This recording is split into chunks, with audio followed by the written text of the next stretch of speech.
gentlemen, Tait Fletcher and Andy Stumpf, otherwise known as Andy Stumpf 77. Was 76, 75, 74, are those taken, or was that your birth date? I'm the only person on Twitter who put the year of my birth after their name. It's pretty fancy. But some guys just go with 69. That's standard. I would bet if you search for that, it's the first time I got taken. an AOL account, it was SpikeMan69, and it was a guy I was living with at the time. He's like, "Well, I've got this extra account," and I'm like, "Spike." I'm like, "What is this all about?" And I guess he liked chat rooms and stuff. So that was it for a while until I was like, I had to send a legitimate email, and I'm like, "This can't be what I'm doing." You're so then trying to do business. I smartly went to Rather Choke You Out, which looked even when I got into film stuff, it looked super weird because you have to send that to makeup, like wardrobe and everybody, and then it was early in grappling, so people didn't know really about fighting. So you're a sex freak that just likes to choke people. You know what I mean? I was like, okay, and then I got it. It's funny that you would say that it would be a sex freak, not a violent person. That just shows you the circles you're traveling in. That's how sweet I was a not person I thinking am. sexual at all. I'm looking over at Tait, who's like 300 pounds of ripped steel. I'm like, that's a sex freak. Very few people associate choking with sex. Tait. Listen, if you're sending it to a wardrobe lady, it's way better to have her think of you in this way than that way, though, right? I'd prefer definitely. that, so I just gave that kind of energy to it. Put that vibe out there. But then you put that vibe out anyway. Thanks. You As a sex freak? Yeah, why not? What's wrong? Get crazy. What's wrong with being a sex freak? Nothing. It's like so being good. a food freak. How come being a food freak's okay, but being a sex freak is a problem? It's true. Seriously. I mean, because the Puritans, they can justify food more, and then people get mad if you're sexually free. Nobody's happy about that. People get all weird about that, man. I've had Dr. Chris Ryan on a bunch of times. He's that guy that wrote I Sex like him at so Dawn. much. That book, Love that guy. Man, he's fantastic. Yeah, he's amazing. His book's fantastic. He's just a cool dude, too. But we always wind up talking about, like, this weird thing that people have with people that enjoy pleasure. Like, certain pleasure you're allowed to enjoy. Like, you're allowed to go get a massage and go, oh, the best massage. Oh, this fucking lady, she knew how to dig in there. And But, if you say that about getting your dick sucked, you're some sort of a piece of shit. Something wrong with you, Andy. Yeah. Why I do you was enjoy watching this? You had him on out too long ago. You're Yeah, talking I'm on about all the time. Yeah, I've had him on twice in the last couple of months. He's another guy that confirms everything that I'd heard about Spain. Like that's the joint. If you were gonna move, if you could only live in one place, that place is fantastic. Yeah, he loves it there, man, and he's been everywhere. I mean, when I met him, he was living in Vancouver, and he's in Portland now, and then he moved to LA for a bit. But he's been everywhere, and he just says Barcelona's the spot. That's dope. But he knows how to live, man. That dude knows how to chill. Well, and he's free. He's free of the constraints of social norms affecting him, and him caring too much about what anybody thinks. He's probably outlived his parents and whomever that he might have been like, I'm a little embarrassed if they know I had a threesome or whatever. You know what I mean? Right. I mean, people live under bondage of other people's opinions. He can just go on blast because his jar of fucks is just empty. Yeah, he's done some gay stuff. He doesn't care. He's like, whatever. I touched a guy's dick or whatever. Did he do I'm some not gay saying stuff? he did. I'm just saying. What the fuck, bro? I didn't know he did some gay stuff. Well, He's on that mic. The mic that Andy's using. Just do. It doesn't even. It doesn't even smell. No, it's fine. I really should clean these. It's one thing that I do not like about these sponges. I keep thinking, I'm using the same sponge all the time. I'm spitting into this thing. Right. But there's a certain amount of that comes out of your mouth no matter what you do. Especially like how much Joey Diaz has probably put a pint or two into that soaked particular. Up and had to dry out. Yeah, but we don't do it. I think there's like a way to deal with this, and we're not doing it. We're not doing a damn At least thing about Febreze it or something. Well, I think Jamie was telling me that he replaces them all the time. He's got a box of them. They don't even replaces. come off. They don't even come off these fucking things. On these shores, this is like a permanent fixture. I made it up. They probably have a replacement, right? Yeah, there's other sponges we can get. There's also cleaner I think we can get for it. Stop it. You can't clean this enough. No, you need to take these You know outside. what they use to clean stuff? They use sponges. Do you know what you use to clean a sponge? The garbage. That's it. Yeah. I mean, it is a sponge. Right. I mean, that's what these things are. Yeah. These are sponges. That's the end game for cleaning. Yeah. I think with a guy like Chris Ryan, another part of it is that he's celebrated for his open-mindedness. Yep. So it's like it's not just something that he doesn't have to hide anymore. Right. It's something that he embraces because other people go, "Thank you, finally the voice of reason." Everybody agrees with it to that extent, to a certain extent. It's kind of like being a fighter. I think in a way is where people are looking at that and they're like, I would have liked to have taken that chance. Or whenever you're doing anything that people are like reticent to jump into, and they go, man, I would have liked to join the SEALs. I would have liked to have done whatever the thing is, and the window closed or whatever happened. They didn't have the courage to pull the trigger on it. But then they see a guy like that, and they're like, he's expressing and manifesting in a way that I would like to be able to do, but I just can't do it. I'm caught up in all this other stuff. Yeah, people get stuck. They get stuck in who they are, and they have these ideas of what they would like to be, and they just never get after it. They just never hit the gas. They just never get out of their lane. They never. It's a big problem Something with people. huge about freedom, man. People don't. There's a great argument to be made that people don't want to be free. We talk a lot about freedom, but motherfuckers like to have handcuffs on. They like to have a wife that's basically like a game warden. That tells them what they can bag and when they can come home, and it's nighttime. Put the guns away. I mean, most people to be free would rather be polyamorous or something like that for sure. Like that's just how we live comfortably. But they don't want their wife to do it. But they don't want anybody to be hurt. They don't want else. Yeah, they don't want anybody getting feelings hurt. There's a lot. That's the downside. People's feelings. That's it. That's what we walk around really. If you're conscious, there's the guys that don't give a fuck, but. Yeah, and then there's also people that hold you captive with their feelings because they're so fucking ultra sensitive. And then you gotta say bye-bye. Such a drain. It's hilarious. A guy like you, before this podcast, you're talking about Tait fighting. Like I would never do that. I could never do that. But how could you say that when you were a SEAL? I mean, you were involved in gunfights. You're in SEAL Team 6. Can I tell you the starkest thing that he said? What? He's talking with his buddy John Wellborn, and then with this guy that's I don't know if he's a SWAT team leader, but he's on the Santa Monica SWAT team, right?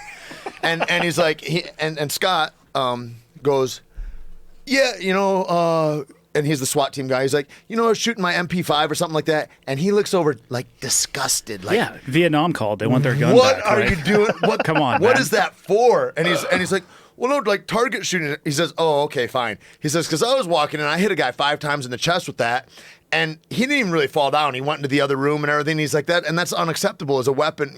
So the only way I'm looking at this, and I'm like, the only way he sees weapons as worthwhile is their stopping power of a human. And then he's like, you really got to hit a guy just under the eyes and just above the teeth. And when you said above the teeth, I was like, that's some next level shit. But it's a good reference point, It right? sure is. I'll never forget it. Teeth up a little bit. Yeah, The MP5, I didn't say I shot anybody with the MP5 because, like I said, I trained on them in the 90s and then realized that, the turn of the century came, so we can put the muskets and the MP5s away. Wow. And pick up some other firearms. I would have never known. I'd have never known. Catapults still have stopping power. That's true. They do. You can't dial it in super good. Bring them back. I mean, can you imagine if somebody shot a catapult at me? I'd be like, I'm out. Yeah. You're gonna live another day. Like a flamethrower. If you have a flamethrower, fucking, you win. Yeah. I'm not gonna go into that. Well, especially when you were in the 90s and all the hairspray and everything. You couldn't afford that. Don't stop. Yeah, all my money went into beauty products, which most of it still does, obviously. One of the darkest things that I ever heard about warfare was in the Dan Carlin Hardcore History series about the Mongols, where they talked about Mongols I'm in part 2 right now. lighting bodies on fire and launching them with catapults onto the rooftops of these buildings because they had thatched roofs. Yeah. And human bodies, they're fatty, and they light on fire good and they stay lit. And they Takes a bit, but... Says a guy. Yeah, this is great. Yeah.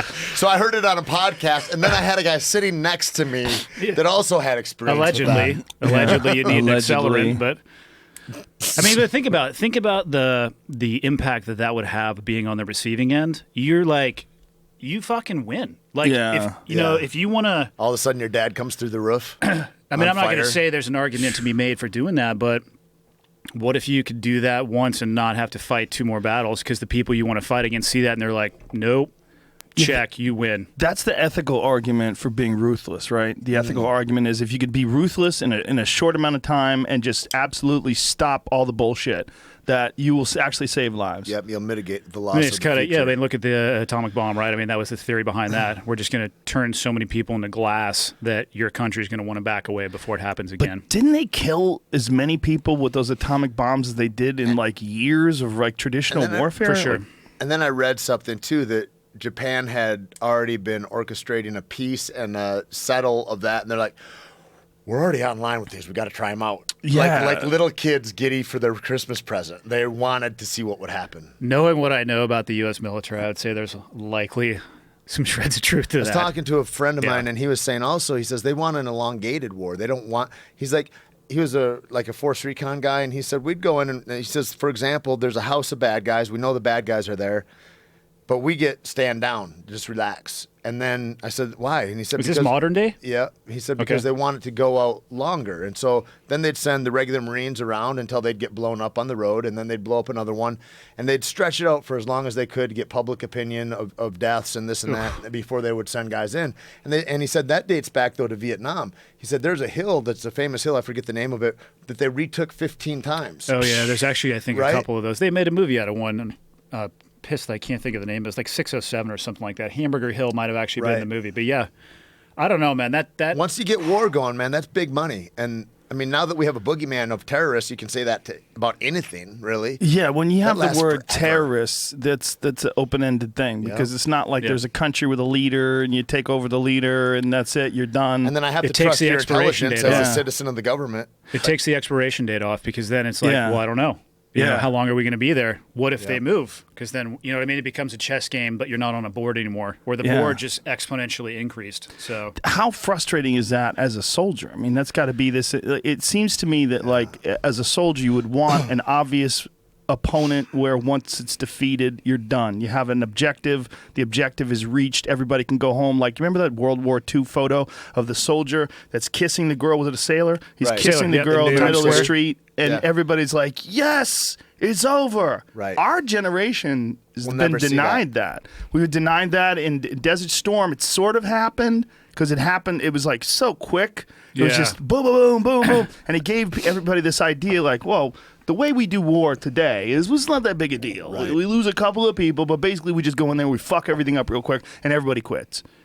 No, not anymore. Now that after that time, it became this very murky thing. It's not going to war with Iraq or going to war with any country. It's going to war with ISIS, and they're all over the place. They're these boogeymen. Yeah. Then before that Al Qaeda, and then before that Syria, and then it's the whole thing becomes like a subterfuge and going, well, now we need to be intrinsically laden into these different governments because they're a little bit in France and they're a little bit in Saudi Arabia, and then the military-industrial complex just grows and grows and grows. And I think I had the benefit though, like to answer your question, because like I can't even describe the amount of respect that I have for like conventional forces and the shit that is forced upon them given their job description. We could spend hours talking about. You mean just like being in an impossible situation and given horrible decisions to make? Not necessarily horrible decisions, but they're trained to the best of the ability that they can, but there's no time or money or equipment to continue sharpening the blade, right? So they're large mechanized units, or they got to walk around and they're told to go own battle space. And some of the battle space is passive and some of it's aggressive, and it's a job where the local people don't want you to be there. You probably don't want to be there. It's super kinetic, and they have to fucking live there. And to them, I don't know how you define victory to those forces. For us, I think we had a little bit of a benefit, and it was less frustrating because it was targeted. I mean, we would have a target list where, like in Iraq in 2005, that we were on full like vampire schedule. I'd sleep all day long, get up right before the sun went down, go hit a workout, hit dinner, and I'd just go sit down in the office, and the cell phone network would crack on, and it's just who you want to go for, just rack and stack them. So how does that work? Like when you say the cell phone network would go on? Yeah, a lot of the targeting that we would do would be electronic based. It's no like secret. Metadata, like knowing where the phones are, knowing where they're walking around? I think it had something to do with the ability to triangulate their location. It's the same way that your iPhone works. You know what I mean? You can, if you turn on, people who think that if you're carrying around an electronic device and there's not a way to track it, like this is so open source too. I mean, believe me, the conspiracy theorists could go nuts with this, but. Well, a buddy of mine, his wife tracked him with a Find My Phone. Totally. I mean, what's the difference, right? It's going off the same thing. The phone is communicating with other satellite stuff. So some phones would become active, other phones wouldn't. You could look at the lines of warfare that we were trying to go down and the things that we were trying to affect, and we're like, cool, that guy's number one on the list. Let's roll. And for us, when we roll... Now, when you decide who's number one on the list, is that you guys... as a group come together? Is there a guy telling you? No, who that's did? more like kind of looking at the battlefield. And I mean, the best analogy I could be with like a tree, right? So the root of the tree. So we'll go even bigger, like Bin Laden, right? Like he's right at the base. Like we're trying to get there, but all we can really see is the little branches and all the outlining stuff. So we got to work our way back. So it'd be where they are in relationship to the branches and the leaves. Like how close can we get? Because it usually starts with the low-level guy who you can roll up, and leads to another guy, and it's just something else. It's a compounding thing. I mean, really, that is how. I'm asking though, like as a Team 6 guy, like, are you guys is it coming from on high, or are you guys deciding no, this is the guy that is closest to our objectives as a country? Both. It could be both. A lot of the times, like the target deck, it's. You still, even overseas, you work for like a battle space commander, and they have objectives that they're trying to get achieved in that battle space. So you have to justify what you're going to do against what they're trying to do.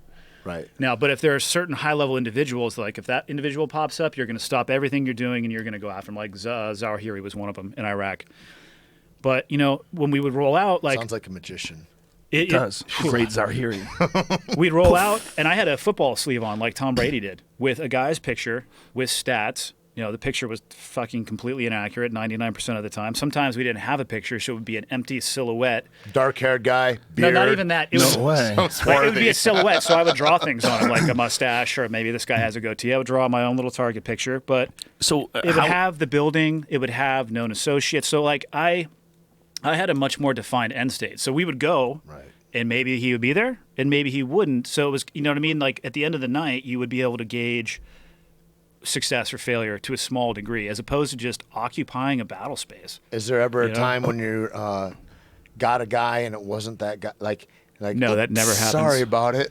Yeah, you look just like the picture that I drew on my arm, but you look just like the time to get the donuts guy. Or they'd be like, "Hey, his name is Abu Smith," which like means son of Smith, and like everybody's fucking name in the city is Abu Smith. So you roll the dude up and you get back, and you're like, "This is not, these are not the droids that you're looking for." It happens all the time. Well, but this guy had poor manners. That's a big argument for Guantanamo Bay, right? That Guantanamo Bay, there's a lot of people over there that were just guilt by association, or they went to school in the wrong place, or they attended the wrong meetings, and they just got shackled up and put in some orange jumpsuits and stuffed into some holes. So what do you do with them now? It's a good question, especially once you've had them there for 14 years, because they just released a guy. Yeah, because we can go down the rabbit hole on this one. This is a tough portion of the question that I don't think people think about. Like, what do you do with a guy who was guilty by association or not, but got caught in the net, got sent to a place like Guantanamo or other detention facilities around the world, became radicalized, and if you let him out,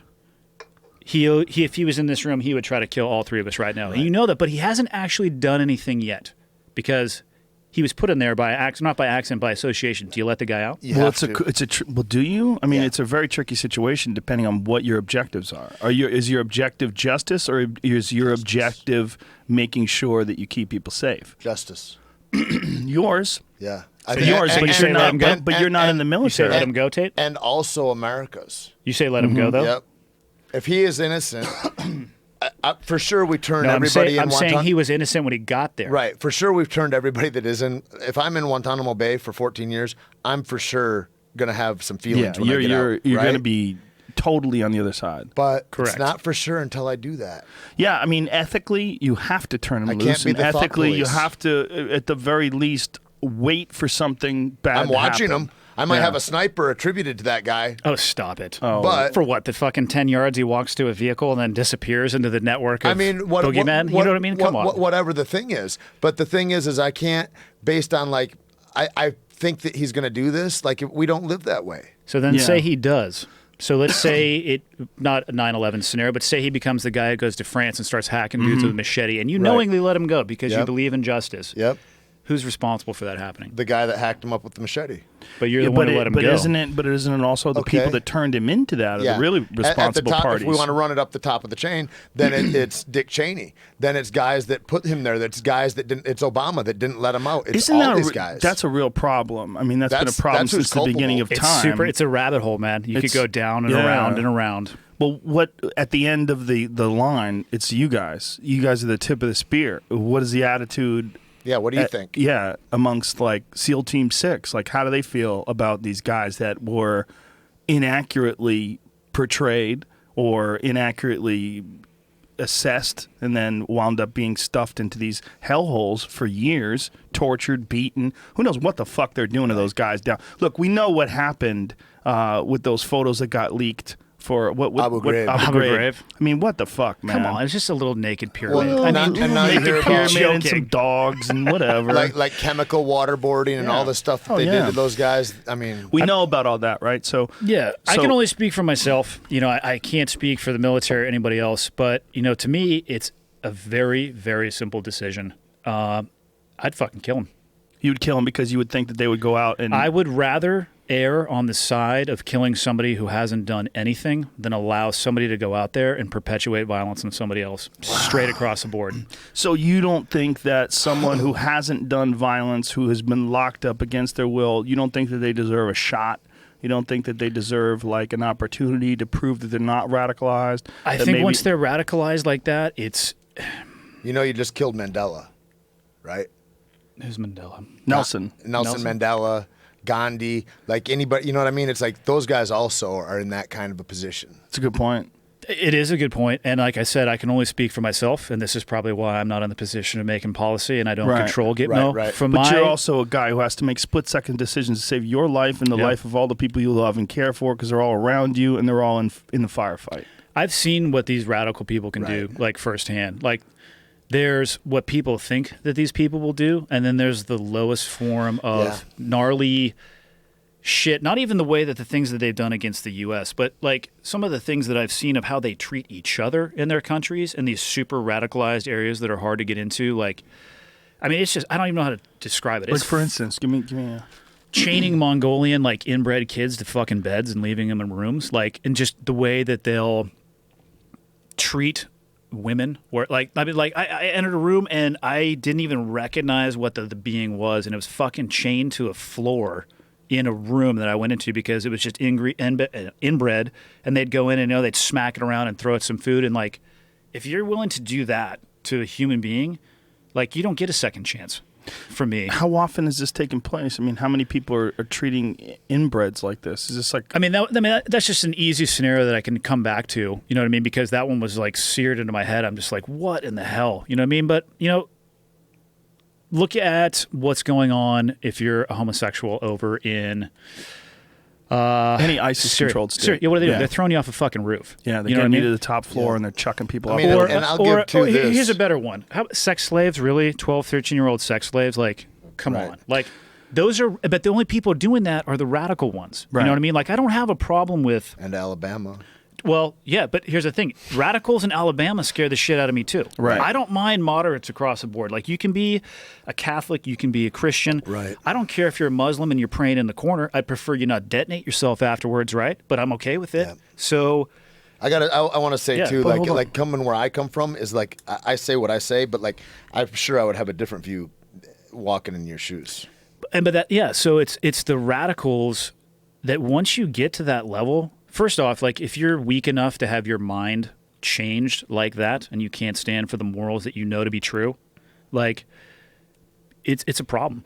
Well, there's one thing changed and there's one thing developed in that environment. There's a big difference between someone who's changed and another one. When people imitate their atmosphere, and if that's all you know and that's the world you know, and you think that Islam is the truth, and you think that the Quran is the doctrine that you have to follow, and that 72 virgins are waiting you in heaven, then sex slaves are permitted. Then there's all sorts of things that are halal that, you know, we would think of as being horrific that are totally permitted. It's societal standards and culture is a big part of this, the way people decide what's acceptable, what's not acceptable. So to these people, I think for us, growing up in America, it's almost impossible to understand what it would be like to be living in like one of the most radicalized parts of the world. You can't understand the radical behavior, which is why I have no problem saying that a guy who went and did nothing but became radicalized, like, to me, that's a rote mathematical equation right there. Like, it's you know, it's a hard one because, you know, people still say to this day and age, like, you know, you shouldn't kill, right? We need to. The counterinsurgency strategy is based off winning the hearts and minds of the people that we're going into the countries that we're going into. And I think the only way that I can describe it that makes sense to people, where that might at least allow them to think outside of the education aspect, is that, and you alluded to the point a little bit, but I mean, you have daughters, right? Do you love your daughters? Yeah. Like, how much, though? Like, articulate for me how much you love your... It's impossible for anybody to ever express it in a way that someone who doesn't have daughters would ever understand, or sons, or children. Totally. And so love is a good analogy, because if you can understand how hard it is to articulate that, then you understand that there's another side of that coin, and that there's a community of people somewhere on Earth that hate you to the exact same degree that you love your children and can't articulate, and would do everything they fucking can to end our way of life because we let women go outside and have their skin exposed. You can say what you want. You can think what you want. And what's the solution to solve that? It's not books. There's not a single... I could put you in captivity for 14 years, Joe, and I could never convince you not to love your daughters. Right? Yeah, but it's not our job to change. But what I'm saying, but hold on. So what I'm saying is, though, is that people think that there's just like, oh, you don't have to go over there and you don't have to fight. Well, fuck that. At some point, you have to stand up for what you believe in, right? And when it comes to those people that hate you as much as you love your kids, again, there's a small segment of that you could probably turn with books in captivity, right? Which is what's happening to the guys who get radicalized in Gitmo. But for the other segment that would like nothing more than to end your life and everything you believe in, what's the solution? It's not fucking books. Yeah, what is the solution to try to turn a guy around once they've reached that level of radicalization? You can't. So you either have to find something or believe in something to the point that you're willing to fight for it. Because here's the deal. We're X people. And then there's Y people. And regardless of what your X is, you're Christian, Catholic, whatever, you're an X person, there's somebody who's a Y person. X and Y people are going to fight. If you believe in what you believe enough, then to protect that, at some point, you're going to have to go beyond the educational aspect of that. But isn't that only the case in a place like a radicalized part of the world? It's not really the case in America. In America, we have you people don't think with those people are here? Well, they are, but what are they doing? They're not doing anything. You know what I'm saying? Like, and maybe it's out of fear, and maybe it's out of being outnumbered. Maybe it's out of the ideal of the people. But in America, if you believe some wacky shit, like if you're a Mooney or whatever the fuck you are, we're like, yeah, he's a poor bastard. He's out there giving money to L. Ron Hubbard. Who gives a fuck? You know, you know what I'm saying? But we let it go. I mean, if I believe that you're crazy as anything for believing in whatever it is, I'm not out there trying to change your mind. But if you look in your neighbor's window, say if you have a daughter, if you looked in your neighbor's window, you saw your neighbor putting on a fucking bomb vest and you know, kneeling towards the east and praying, and you had a rifle. Tell me you wouldn't want to put one in his brain right there. If you knew that this guy... You got to check the calendar first. It could be Halloween. So let's not jump to conclusions. I mean, fuck, Joe. I'm not saying murder. Jesus. You're right. I understand. You need to come back off the edge a right. little I get bit. this coffee. It's this fucking caveman coffee. Easy. It's very, very excitable. Yeah. And I'm saying, and again, this is a rabbit hole topic too. Right. I mean, It is a rabbit hole. You can go round and round and round because people just don't want to say, yes, you should kill that person. Mm-hmm. And I get that. I feel like you should. I have zero problems with ending people like that. Like, but where do you draw the line and end like people like that? Because you can talk all kinds of shit to me, you can yell at me, you can do all kinds of stuff to me. Until you come and you grab my girlfriend or shove my mom or something like that, you're safe. Yeah. As soon as you cross a line, you're fucked. Yeah, but don't. Well, when you hear someone talking crazy shit, though, you escalate and you put them in a category like, oh, you might be a problem. Sure. You know. Now, when you have a whole country filled of you might be a problem, that's when things get real weird, right? But then the problem is, how do they get to be that? Right. And that's one of the big issues with the United States foreign policy, military intervention, military-industrial complex that keeps fucking with all these different parts of the world and puts good soldiers and good people in jeopardy.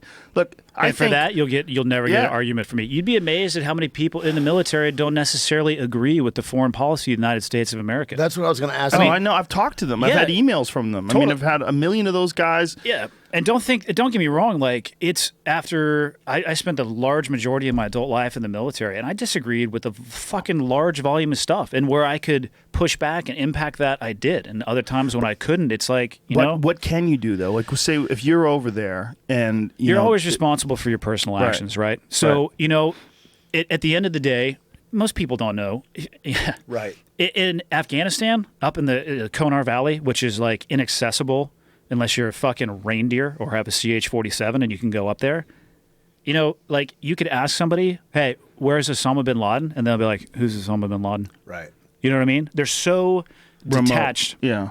So in those environments, or any time that you're actually interfacing with those people or those cultures, like, they're looking at you as the United States of America. Sure. So I can at least conduct myself in a manner that is commensurate with the moral values that I have, regardless of my thoughts about the foreign policy of the company or the country, that I'm over there to represent. Company, you could say company. That's right. Well, don't think there's a lot of money. There's a lot. Believe me, there's a lot of money made off the military. That's all that we're in war for. I mean, people think it's to go turn the hearts and plant democracy and all that, but it's only for money and to feed the military-industrial complex. There is no other reason. I'll go down the road with you on that a little bit.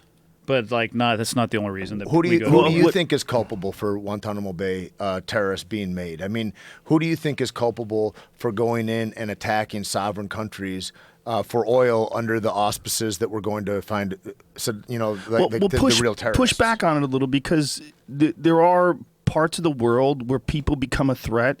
And you have to figure out at what point in time do you step in? Do you allow these people to get nuclear weapons and do what we did to Japan?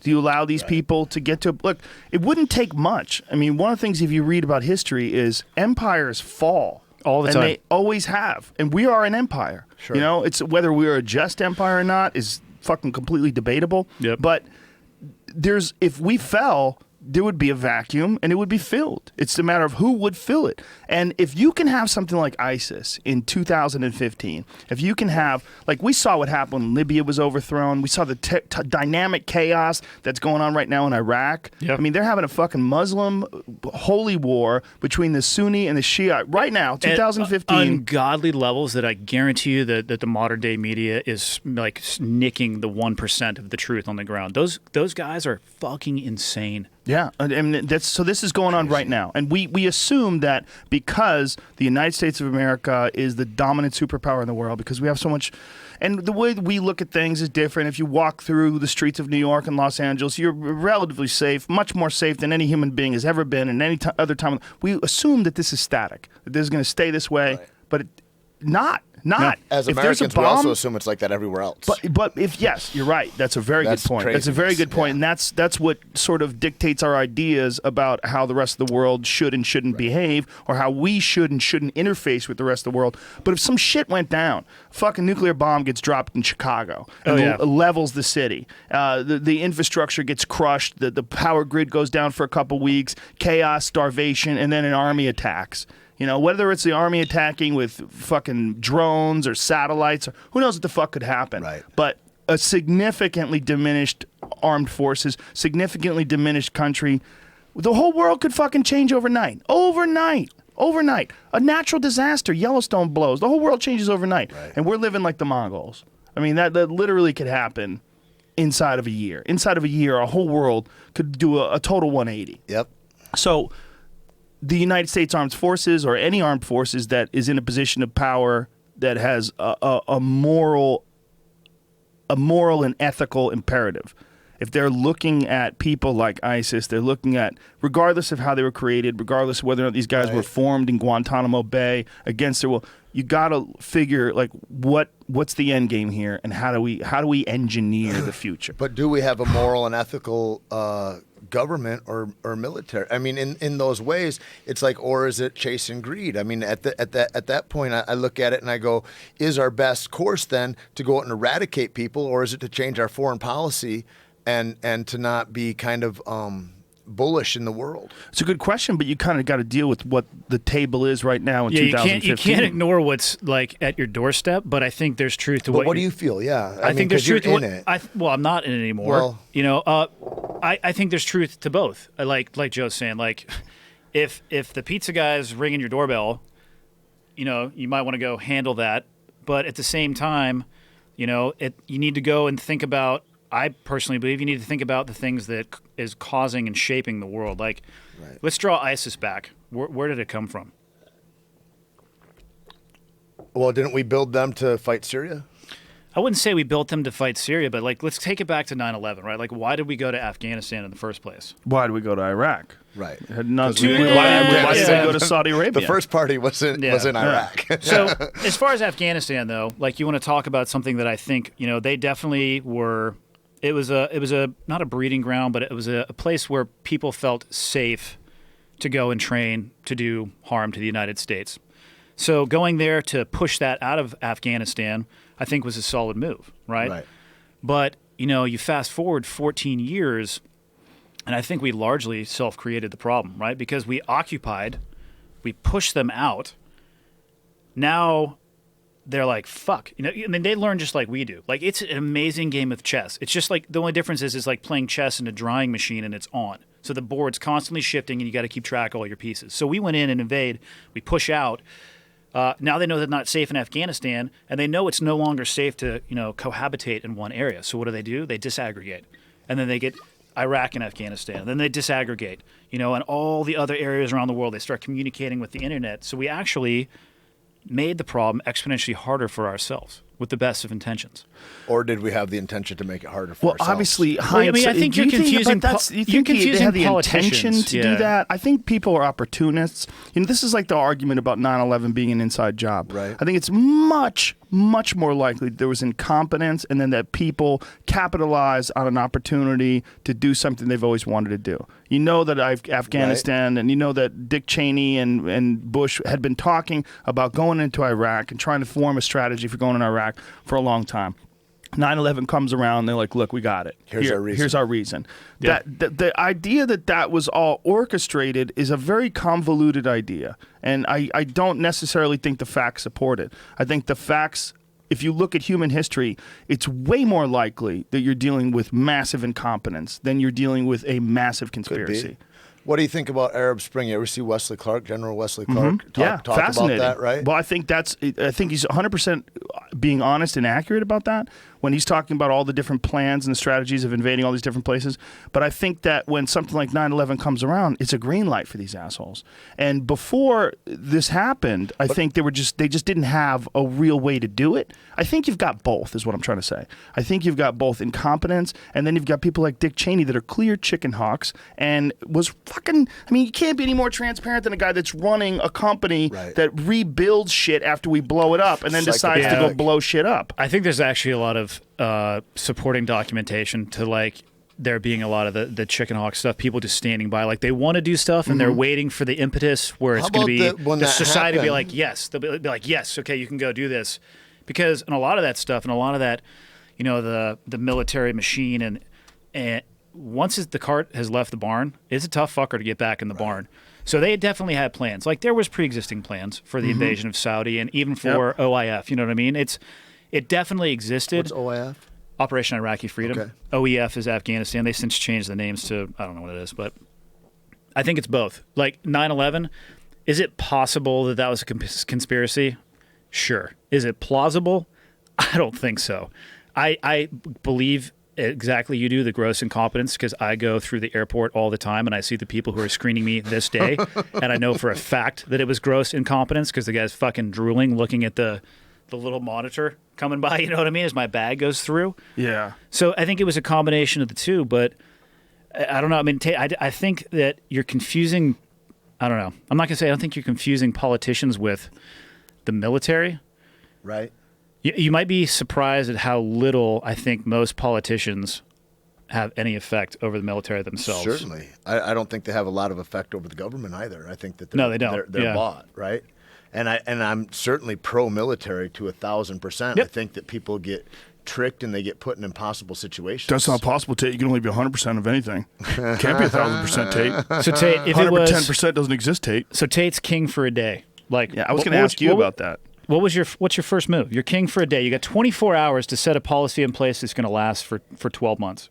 You got 24 hours to do that's that? not enough time. Sure it is. I'm going to need a couple weeks. You have 24 hours. I need to grow the mushrooms. Obama had I need to figure years. out how to get them to the Middle East. I'm going to need some time. And just, I need to figure out a way to starve these people to get them to eat mushrooms. I'm going to get them covered in chocolate or camel or whatever the fuck they eat. Yeah, but it's a tough question, right? Because everybody will sit back and they'll tell you how it's fucked up. But like, all right, like, what would you do? What do you do? What would you do? Well, I think you got to destabilize corporations and that kind of. What the fuck? This is anarchy talk from a guy who drives a Toyota. What the fuck? Are you going to ride a camel to work? How are you getting around destabilizing corporations? I think. Jesus you look at a company son. like Tesla. You look at anything like that motherfucker's a corporation. The idea that it's different. If you have a corporation with unabashed drive for profit, you're in a bad place, and that's where we are. Well, that's what's wrong with our country, for sure. Yeah, well, when you have unlimited growth, and that's your motto. That's what I'm talking about. Yeah, that is a real issue. That's a And real so issue if you because have a heart and conscience behind your corporation, that's different. But right now we have politicians that are simply a shadow of corporations. Well, there's also that's ridiculous. There's also a problem that when a corporation does something fucked up, the people inside the corporation aren't held responsible like individuals. They can't be. You have a diffusion of responsibility. Well, there's too many guys, because you're not a bad guy, you're not a bad guy, I'm not a bad guy. We're all just pushing our pen this way and that way. Right. And the so you get to a certain number. Yeah. Well, okay, like let's look at Caveman Coffee. Caveman Coffee is a small company. Right. Yeah. Right? Well, what if Caveman Coffee grows to be something like Folgers or Maxwell House, and we find out that you guys are shacking people? Right. But how does that happen? How does a company like Halliburton come about? How does it get from an idea to a few employees? Greed and ego, right? I guess greed is a big one, and then the business model's a big one, right? Sure. And then the ability to justify and rationalize fucked up decisions, right? Yeah. The diffusion of responsibility that comes from a large group acting in a fucked up way. Yep. Yeah. Yeah, exactly. So let me ask you this, because as a decorated veteran who's seen combat, what if you, in hindsight, is of course 2020, not criticizing any decision that had been made, but if you saw not what you've seen and 9/11 happened today, what's the move? What do you do? Do you invade Iraq? I'm guilty of personally believing the spin that was on the Iraq war. You know what I mean? It's You believe it currently, or you believe no, it I believed then? it at the time. You know what I mean? Right. And everybody did. I would argue Colin Powell was on TV. I He's know, so credible. And I'd argue, my dad would be like, Everybody's hurt. My dad's Dude. a Vietnam vet, and he'd be like, "No, this is fucked. This has got all." No way. Yeah, Your dad thought that. He did. What did he think? What was he saying? He was to you? just like, "No, this is bullshit. We have no business going in there. These two aren't connected, right? Because they tried to tie the Al Qaeda from Afghanistan to Iraq." And I would argue with him, and I believed it. I mean, the first target we hit in Iraq was the #1 chem bio target in that country. And it was a fucking agricultural school that was growing tomato plants. Wow. So was that just bad intelligence? We looked at that target for a couple weeks. We had schematics. We had experts on air conditioning coming and telling us, look at this. Look at all the air conditioning that they have. It's like it's for the ventilation system. And now in hindsight, I'm like, it's really hot there in the summer. That's probably why they had all that. Yeah, air it gets like conditioning 140 fucking degrees in right? the shade, and then like, oh, but look, there's this tube that comes out twice a year, which is to the greenhouse, So, I mean, not only did I believe it, but we were pursuing it as we were going after chem bio stuff. Now, in hindsight, I don't think I would have myself personally. If I was king for the day, I wouldn't have invaded either. If I could use modern day technology, and this is still what I think I personally would do today, is I would pull back all the U.S. forces in Afghanistan and the ones that are near Iraq, and instead of occupying, which has been proven to be ineffective time and time and time again. I mean, and creates enemies. Oh my God! Not just ineffective, but effective in creating enemies. Yeah, it's like, look at the Russians: death by 1,000 paper cuts, right? Way worse than a blow to the head that ends it, initially. So I would pull that out and not go down that road, and I would go very, very surgically, and I would develop the intelligence. To be certain of the people that we're looking for. You got to leverage the assets, and so sometimes you might be wrong with these surgical strikes, but I'm okay with that. But I would go surgically as opposed to occupying, and I would leverage all the resources to do it that way, as opposed to putting an infrastructure in place that costs billions of dollars to support. It's because you're a goddamn American, Andy Stumpf. Last I checked, yes, I was. Not like these cocksuckers that put us into this. God damn. And that's the American serviceman. But I'm looking at this because I'm he looking was at this just from saying, 15 and exactly. I'm looking at this in the rearview mirror, and I was just as guilty. I'm like, fucking goddamn it, Osama bin Laden is in Baghdad. I'm like, that's where everybody thought he was. No, not at all. But you know what I mean? They made the connection. They made the connection that Al Qaeda has a loose connection. But again, fuck, hindsight's 2020. But again, you just can't occupy. You cannot occupy because it doesn't work. Now, do you believe that, like, so when you say you go in and you kind of change policies and your working assets that are there, you get more assets if you're judicious, right? You get more assets. Do you believe in a universal justice and harmony in that way of, like, if America's behaving in a proper and appropriate way in the world, yeah, there's going to be radical assholes that are here and there and whatever, but there's going to be assets within those countries that are going, this is working for righteousness for all people. Is that a thing? I don't think that the scales would balance in that regard, because you're talking about the difference between rational thought and irrational thought. And irrational people just take it too far. You know what I mean? You got a pound on one side, and then an irrational guy's got 2 pounds. Yeah. So you could have 1 million people, rationally thinking, or 9 people with fucking box cutters irrationally thinking, and you can look at, what happens. You know what I mean? The scales just don't balance themselves. And the way human nature is you always look at, it's all, you only vote for what you don't like. You don't really vote for what you like. Yeah. It's like that's kind of how we're cut in a way. Well, it's easier to point out things that are mistakes. I mean, it's easier for me to articulate bad leadership than be like good leadership. Be like, what is it that he's doing? How difficult is it to try to formulate correct intelligence about a country on the other side of the planet? And what are you doing to get? That's one of the things that's always gotten me. Like, what are they using? They're using satellite imagery. They're using knowledge of the architectural schematics of the buildings. We try. CIA guys on the ground. They're not very accurate. Yeah, I mean, what can you do to try to figure out what they're doing? I had this conversation with someone about ISIS. Like, yeah, we need to just go over there and take care of that. I'm like, what are you saying? Like, where are they? Yeah, exactly. So go ahead, draw me a map of where this ISIS that you'd like to have taken care of is, and when you realize it's populated across multiple countries and they communicate over an electronic medium that we can't control, and they don't get together because they understand what happens when they do get together. And they communicate through fucking photographs that you can send on Instagram.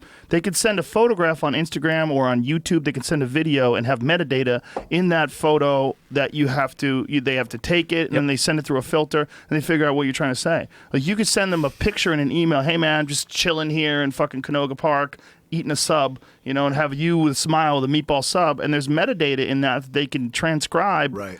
And then they figure out what the fucking message is. I mean, that was a lot of how they were communicating back and forth, was with encrypted data. Is almost like Genghis Khan savagery. They're like 5,000 guys are going in and turning a city of 50,000 away, and they're running before they get there. Those guys. I mean, they put dudes in cages with a trail of gasoline and light them on fire. Like, damn, dude. Yeah. Like, that's and they filmed it in slow motion. Yeah, I mean, they use high tech equipment. That's the other thing, is that they have access to equipment and high tech technology that technology has reached such an incredible level that the average person has access to some pretty fucking significant shit. And if you're an evil person on the other side of the planet, you can keep track of a lot of stuff that's going on. I mean, drones. Fucking anybody could buy a drone now. Right. You could have drones up in the air with video cameras. A lot of guys are good at them. Yeah. I mean, they operate on cell phones. Yep. They have drones now that work on virtual reality headsets. I've used them. You put a virtual reality headset on, and you have a drone flying around. You fucking see everything. Yeah. I mean, there's so much that we can do now as like regular consumers. You got to imagine with the amount of money that a group like ISIS has. I mean, they've been stealing money for a long time now. They have fucking billions of dollars. And that's why I think occupation doesn't work. I mean, it may be, maybe have a presence at a base nearby so you can have a staging point. But I think that everything has changed from.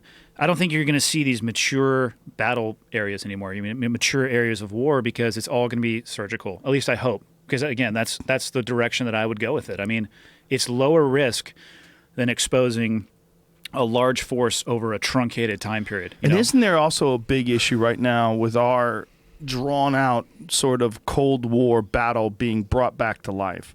We've got a real issue now with Russia, right? I mean, this whole Putin thing. It seems like there's a real animosity between Russia and the United States that is rekindled that we didn't feel for decades. Putin has kind of brought this back to life. And strategically, if he should decide to align himself with people that are the friends of ISIS, like not necessarily ISIS themselves, but just close enough proximity that he can sort of fuel that fire, whether it's with information, with strategy, with money, arms, equipment, like nuclear bombs. I mean, that's the ultimate, right? That's what everyone's more terrified of than anything, is that some radicalized, crazy fucking group gets a hold of a bomb and decides to blow Paris up or decides to blow. Can you imagine whatever. that? Downtown New York and somebody clacks one of those things off. I mean, mean, that's the spot, right? New York is the spot. If you want to get a lot of attention, they've hit it twice, right? That's the spot. That's the epicenter of attention for terror in the world. If you want to really make a fucking big splash, you go to New York. Bin Laden's been there twice. Allegedly. Who knows? Moves like a ghost. Could be still alive. Tait loves this Bin Laden. Like Tupac. Yeah. It could be like Tupac. Look, there was a great article from during when Bin Laden was involved with the Mujahideen. I forget what publication it was in, but somebody posted it recently, and it was when Bin Laden was our ally. And there was this like puff piece on Bin Laden and how important it is that Bin Laden. See if you can find that, Jamie. If you can find it. It was during the time when Russia was invading Afghanistan, and we were arming the Mujahideen, and we were training them and helping them to fend off the Soviet Union. Because we didn't want a Russian pipeline. Yeah. This is a classic enemy of our enemy scenario is what played out. Exactly. And they were making it out like this guy who was CIA trained, this guy Osama bin Laden, was a real hero. And then turned on America. And, to them, it's the best piece of evidence. If you look at the way we respected and trained and thought of Osama bin Laden, and then Osama bin Laden became our number one enemy, it's the best piece of evidence that the United States is evil and corrupt. To them, I mean, it's like, look, this is the guy that was your number one guy over there. He was the guy that you trained to fight off the Russians, and now he's saying, the Russians were a problem. The United States is a bigger problem. This is the real problem. And then, boom, everybody's. It's the story of the prodigal son gone bad. Do you think that what is your thought on the Osama bin Laden, the killing of Osama bin Laden and dumping him in the ocean? 2 thumbs up. But no, that's not. I would imagine that. But I mean, do you think that definitely happened? Because I've talked to guys, I've talked to special ops guys that don't even believe that happened. They go, I think that guy was dead. We think that guy was dead for a while, and they think that's why he's in a fucking cryo chamber somewhere in Pakistan. There's no pictures of him. There's no anything. There are plenty of pictures of him. No, but I know guys who have firsthand. But again, sounds like UFO people. Yeah, I've seen the photos. Yes, and 747s when they fly over are spraying chemical contrails as well too. It's not just the condensation in the air. No, you knew chemtrails. Yeah, no, I haven't personally seen them. I wasn't there. I had left the command long before that actually happened. But if talking to people that were there, I have no reason to doubt the people that I have talked to that were physically present when it happened. And so you've talked to people that were there for sure as it happened. Yeah, so absolutely. You 100% buy the official narrative. Yep. Okay, I'll abandon my conspiracy. I mean, that's kind of it changes things when it's like. No, but what is the conspiracy? My best friend was curious. standing there. Well, the conspiracy is that he was already dead, and that they were waiting for a strategic time to. Yeah, but what's the value of killing Osama bin Laden? Well, it was when the election, when the re-election was happening. I could buy. Okay, so you think it was purely political play? That's the conspiracy theory. Well, the theory comes about because why do you make his body disappear so nobody can ever see that? There's not genetic testing, all that. That right? Isn't that the idea? Well, the idea is that there was DNA taken. Okay. And I can tell you the reasons that I was told is by leaving the body there, it would have basically turned that into a new, I don't want to say Mecca because that's the wrong word, but a new shrine to whatever he stood for. So they removed the body, gave it the Muslim burial that it deserved or did not, depending on which way you swing on that opinion. And what's the Muslim burial? I think I'm not an expert on it, but I believe it requires a certain amount of washing. You have to be shrouded in a certain way. I mean, I would rather have that. I would rather either cremate the body and get rid of it somewhere, or put it somewhere that people can't go to, and worship some douchebag. Right. You know what I mean? Well, if you look at what's happened since then, it was effective. Because even though, he is a revered guy in that culture, there isn't a spot where you can go to that they think of as this holy spot where he died. And even though he has been a martyr, there's no images they parade around social media. Right. Yep. So they did mitigate that. And so by not releasing the images, I think it's better. Right. I know for a fact that they did DNA testing. He has relatives that have come to the U.S. It wouldn't be impossible to get a DNA strand that you could, match back to the guy. So, as far as the execution goes, I think it went really well. What did it have a political gain? I think you can't argue that it didn't. Right. It definitely did, but in my own mind, I don't know if that's enough to justify a conspiracy. I buy the, maybe I'm an idiot, but I buy the, No, the official narrative makes sense. Conspiracies are fun. I get excited about them. I think that's what gets people mystery. wrapped up in Bigfoot or chemtrails well, and then there's or enough moon fuckery landing that goes on that you like for sure. Like going into Iraq, you're like for sure that's bullshit. Like for sure. Now I say that. I wasn't saying that. But there's there's enough stuff where billions of dollars goes towards that. Yeah. The devastation of millions of people and all that stuff for naught. Not for the just cause that we think it is. Well, how about what we know about? How about what we know about for sure? Are gone. Like the negotiation of the hostages in Iran during the Carter administration. Yep. They made sure those hostages were not released until after Reagan was president. Yeah. That's a fact. We all know that. Yep. We all know that for political gain, they left those Americans entrapped. We know that. Let's be honest. If anybody thinks a politician is out for anything other than themselves or their own, things that are good for them, then you're probably operating from a, not a really good standpoint. Well, you say that, but have you seen Bernie Sanders' photo of him with Jesus? Because I don't know what the fuck you're talking about now. Now you're talking crazy. Dude, he's got Jesus is literally his homeboy. I have the same picture in my office, Joe. You don't? I'm getting one. There's a guy who's making them. He's making prints. We're going to hang it up in the office. Ben Carson, you mean? What did I say? I said Bernie Sanders. Bernie Sanders? Did I say Bernie Sanders? Damn it. They're all crazy to me. They're all interchangeable. I should have said Hillary Clinton. You've achieved another level, though. When you do an abstract watercolor painting of Jesus holding your shoulder. It's not abstract. It's as it happened. To Ben. Oh, okay, got it. It was actually just Ben sketched Carson, in life. Not Bernie Sanders. I think They're that all we the same need like a Brian crazy Stan old president fucks. next, really, because I feel like the next president, if Putin is the real deal in that, and he is, man, that dude is a G. Like he's scary.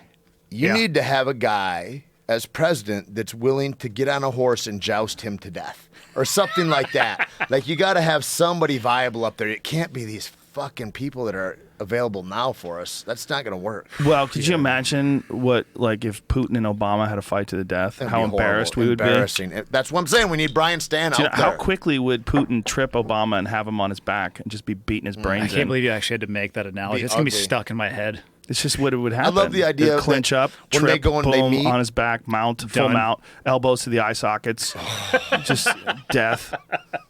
It would be horrible. I mean, we would never grow our dicks back in America. Is that a problem? I mean, do we need a leader that knows how to fight? Yes, everybody. It's a when was the duty last to time know we how had to fight. one? Teddy Roosevelt? Yep. Who's the last guy? Ronald Reagan was probably like a guy that you would think of as being a tough guy, but he probably goes down quick. He's a pussy. Yeah, I think he pretended to be a tough guy due to his thespian background. So who else? George W. Bush Herbert Sr. Walker. Yeah, he killed a bunch of motherfuckers. Fucking knife in your ear. Yeah, he would. He would kill you with a pen. Yeah. He's probably got special pens made. The first G. Bush? Yeah, the old dude. Yeah, he was the head of the CIA. Yeah, that dude was badass. Numbers. He was legit. Killing people. Yeah, he was legit. So who else? George W. No. But you look at it's so sad. It is Teddy Roosevelt. George W. But you look at like Hugo Chavez, Putin. You look at all these other leaders. They're like you're like that dude's probably about some shit. You look at our guys and you're like that's an impotent old dude. Bill Clinton, I bet, could make some fucking phone calls. That's true. He might not be able to kill you himself, but I bet Bill Clinton makes some phone calls. And he would charm the socks off you. I don't know about all that. Come on. I don't think so. Absolutely. I know too much. I know too much. I look at his eyes. I would see him McDonald's eating fucking jogging motherfucker. Yeah. Jogging. I remember. I'm mad at I him remember for the jogging. old days. I remember the old days. I don't give a Exercise. fuck with this new vegan Clinton. This new guy was buying the China study, which, by the way, has been disproved, Bill. That's crazy. Go read into it.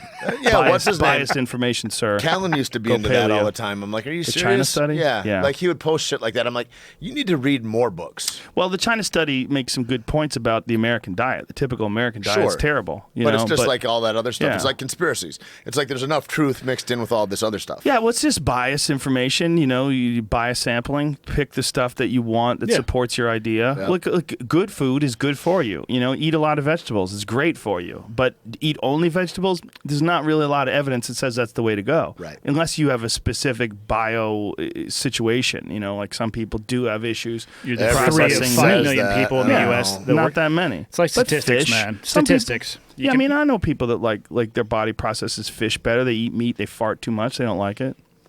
Yeah. You can justify any argument you want with a little study. I feel like you a just little made that up. statistics. I feel like that's not true. I'm just stuck on Tait. The conspiracy. Yeah, well, people love conspiracies, man. They Hey, love listen, them. you just admitted that you fucked up about Iraq, so you can't tell me No, shit. no. 'cause I knew I that admitted that was- others fucked up, and I was unwittingly caught up in the net. No, like your mind fucked you. Yeah. I don't unwittingly No, get I'll caught be the up first in to the net. admit it. We're just very lucky Eddie Bravo's not here right now. Oh, he would tell you my about God. chemtrails. Oh, my Oh, God. that's why I brought that up. I heard somebody talking about it the other Oh, day. my God. Like Yeah. while pointing Yeah. at the aircraft that's apparently spraying agricultural stuff. I'm like, what are you Southwest talking about? Airlines. Yeah. Well, it's this guy Mick West that runs a site called Metabunk. Oh, God. It's a debunking website. It explains in very objective detail why most conspiracies are bullshit. And explains, you know. Okay. And that's why it's called Metabunk. And he calls it the training wheels of conspiracies. He's like, because it's right there. It's up in the sky. And, you know, you think about your childhood and you go, I don't remember those being there when I was young. And you just decide that they weren't there. We got his photos from, like, old Clint Eastwood movies where there's chemtrails in the background or contrails in the background. Not on a Western, Joe. Yes. No, The they didn't Western. have planes back. I know, but that's what's fucked up. These dummies, they're out there doing films, and above them in the sky is fucking contrails. They're like, that's a curious cloud. That was a gassy oxen. Well, there's real conspiracies, right? I think I believe in all of them. Well, the best one You're is joking, right? All of them. Of course Stop he is. it. Of course he is. It's there's no way you could know everything, right? That's part of the problem. Sure. There's no way, and we know that people have done some devious shit in order to make money, Steady. and in order to cover their tracks, or in order to Agendas of whatever nature. Yeah, I mean, that's why when someone finds out about something like weapons of mass destruction in Iraq not being real, and they immediately go to the conspiracy angle, where a guy like you who was on the ground can say, well, look, we really thought that was the case. And it's really hard to gather up that information. I mean, it's embarrassing to say looking back, but Well. I mean, that's where our head was at. Those are guys on the ground. It's easy to convince guys on the ground of stuff. I'm saying the guys that put you on the ground. Do you know what I mean? It's like they knew Yeah, they but had they were evidence, they had studying data it. that they couldn't find it. What? They said well, there's no evidence that there's weapons of mass destruction there. Time and time again. That's why what's her name, the CIA agent, got outed by those motherfuckers. By, that was by Right? Kenneth Starr, right? And Wasn't Scooter it? Libby Who and was all it? that. Yeah. And so there's that, right? Because her was it Cheney? husband was supposed to come back with evidence and George says, I want you to find weapons of mass destruction here. And he's like, there's just not. Yeah. And then she's an undercover CIA operative, and they out her in Africa while she's undercover. I forget Wasn't her that right when the goddamn war name. was What's her kicking name? off? Valerie Plum. Valerie Plume. Yeah. Wow, Yep. man, you got a steel trap for Yep. memory over there, Joe. I remember some shit. She lives in Santa Fe. Does she? Yeah. Why you out her? That's Jesus a goddamn Christ. American What's her hero. address, Tate? Jesus. Yeah, what does she Well, do she's daily? out there Where does she by take the her Rio Zumba Grande classes? Valley. She's not into Zumo. She does CrossFit, okay? Oh, Stuff, Jesus which I've heard Christ. is Joe's favorite, but That's one of my favorite things to do. He just doesn't know enough. Well, I do a lot of the exercises that they do in the I understand CrossFit. that, Joe, okay? You're a CrossFit guy, right? Sometimes. I'm more into I other worked for the stuff now. company for 8 years. For CrossFit? Yeah. What's up with the number one dude being fat? He's in good shape. I just saw him this summer. There's no He way looks he's in good great. shape. Yeah, he looks great. Not like this, He's- motherfucker. Come on, who's like that? You know, it's I like it when you do the one bicep and then the other, this and then this. However he old just- school. However he did that, that was fucking nice. you know what I mean. The program came from between his ears. You know what I mean. So Oh, okay. Let's just so say it's knowledge as opposed to yeah. a lot of experience That doing dude it. is a G though, man. He's changed the lives and he's changed the face of fitness for everybody. Like he's definitely, if you want to talk about somebody that has exacted change upon the American population and diets, that's the guy. Man, He's definitely done done it in some. a huge way. But his company has done it, right? And then when people see him, they go, hey, Yeah. how come you don't look like you do it? I mean, it's a tough one. I don't know what he would say if you asked him straight to his face. I don't know what he would say if you asked him, "Do you partake in CrossFit workouts. Well, isn't he? He's got like a bad body, right? Something wrong with him, right? He's got a bum leg. Yeah, and he was Like he was a couple bicyclist, issues. right? That was what he. He was a gymnast. He like has a passion for bicycling. Right. I don't think he ever did it competitively, but And he you was used to fly for him or something. I did. I started off. He can fly planes. I got about 3,000 hours. Fly me some jets. Wow. I dabble in a So lot of you useless worked for shit. the company for I a long did. time. For 4 years, I taught at the seminars, just teach like basically spreading Greg's conceptual foundation all over the world. I went all over, and then I managed the licensing and sponsorship deals when I came back off a military deployment in 2010. So I managed the Reebok deal that CrossFit has, and then started flying again, and then flew him for like 3 years as well too. So I was in the military doing all that double dipping while I was in. What is your feeling on CrossFit? You can't argue with the effectiveness of the methodology. Like, it totally works. I mean, the days of pumping iron and Arnold Schwarzenegger were awesome. You know what I mean? And I'd rather have people do that than sit on the couch and eat Doritos.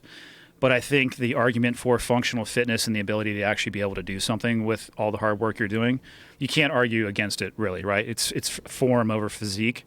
And I need to be able to do it to do the activities that I still do. Like, I'm outside all day long, eating shit all the time. So yeah, I mean, again, long answer to a short question. I do it. Yeah. The argument against it by guys who are very knowledgeable about strength and conditioning is that you shouldn't do powerlifting exercises for large amount of reps, and that it's damaging for the body. That's like what Steve Maxwell says. He says Olympic lifting. Yeah. Not powerlifting. There's a distinction. Okay, well, deadlifts and cleans, that kind of shit. Like that's cleans and powerlifting, right? Cleans and snatches are, but Powerlifting is more like deadlifting. Olympic deadlifting, lifting is like the dynamic Okay. opening and closing, like the snatch, the clean, all that stuff. I mean, can you go overboard? Sure, but you can kill yourself drinking too much water too. I mean, you got to put that in perspective. Well, Maxwell's problem with it has always been that it's a competition for exercise where he feels like exercise should be used to get you in better shape for competition, and that having a competition out of lifting weights, for a bunch of repetitions is silly. It is silly, but I would also say that's a bastardization of what the company actually stands for. Exactly. The competition aspect was in a group classroom setting, and if you take that and expand it beyond that, it stops making sense at an exponential rate. It was just about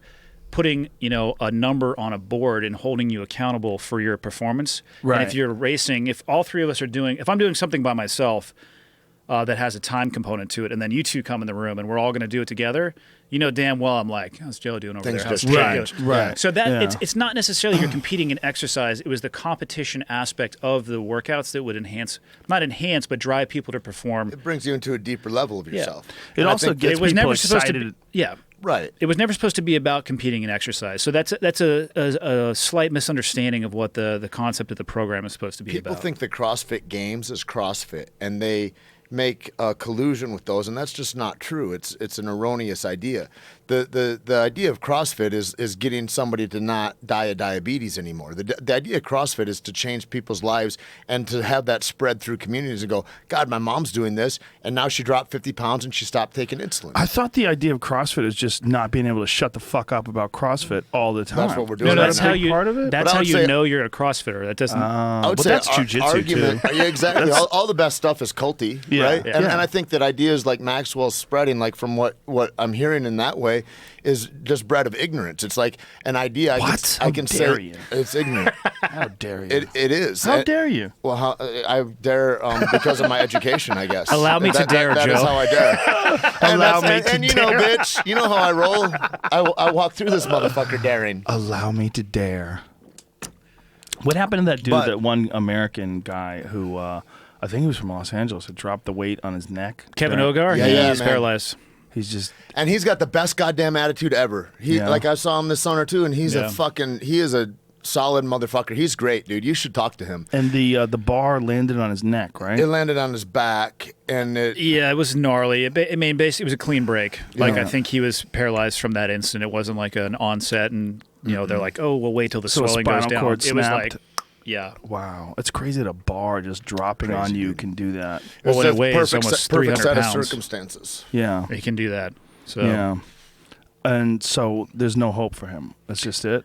No, he's leading a whole new life. He's got a new epoch in his life, and he's leading these athletes that are mitigated by different paralysis and all that. And he's a signal, like he's become a symbol of hope and connectedness in this whole other regime. Like in my gym at Undisputed in Santa Fe, we've got 4 athletes that are in wheelchairs. That compete and that drive, and they get through this. For those, Kevin went right into it because he was already an athlete. He already had that competition mind. But a lot of those guys, they have an accident, they go through drugs, they go through suicidal ideas, and then after they're paralyzed for a while, they go, you know what? Maybe I'm going to live this way a long time, and maybe I need to change my life. And there's a whole group of community that's doing it. Paralyzed from the neck down, the waist down? No, he's the waist down. Kevin is. I'd say it's amazing to me, though, how people take those horrible circumstances and then it changes their life. He's one of the most beautiful lights ever, man, that guy. I don't think I would go down that road. I think I'd be looking for salvation in the bottom of a bottle and then just suck starting a pistol in the morning. Suck starting a pistol. That's a nice way to put it. Like every morning, if that happened to me, I'd be like, toothbrush, 6-shooter. Like, how the fuck did you get involved in this wingsuit craziness? How the fuck did you tell Tait on a previous podcast you wouldn't jump out of an airplane with me? Oh, I just won't. Airplanes are really good for flying, and it's just not a good idea to jump out of them. You got into it because you were a jump instructor, right? Answer? How did you get involved? I like Tait's answers. They're amazing to me. He's going to Tait, where was I born? Tell me about where I was born. Tell him about Iraq. Weren't you a jump instructor? Yeah. And so is that the first time you started jumping? So I started jumping, SEAL stands for Sea Air Land. So you train for a variety of things. And when I first got into this... I never knew that. You didn't know that? I don't know if he's fucking with me or not. That's honest. I didn't know that. So it's one of the rare things I did know.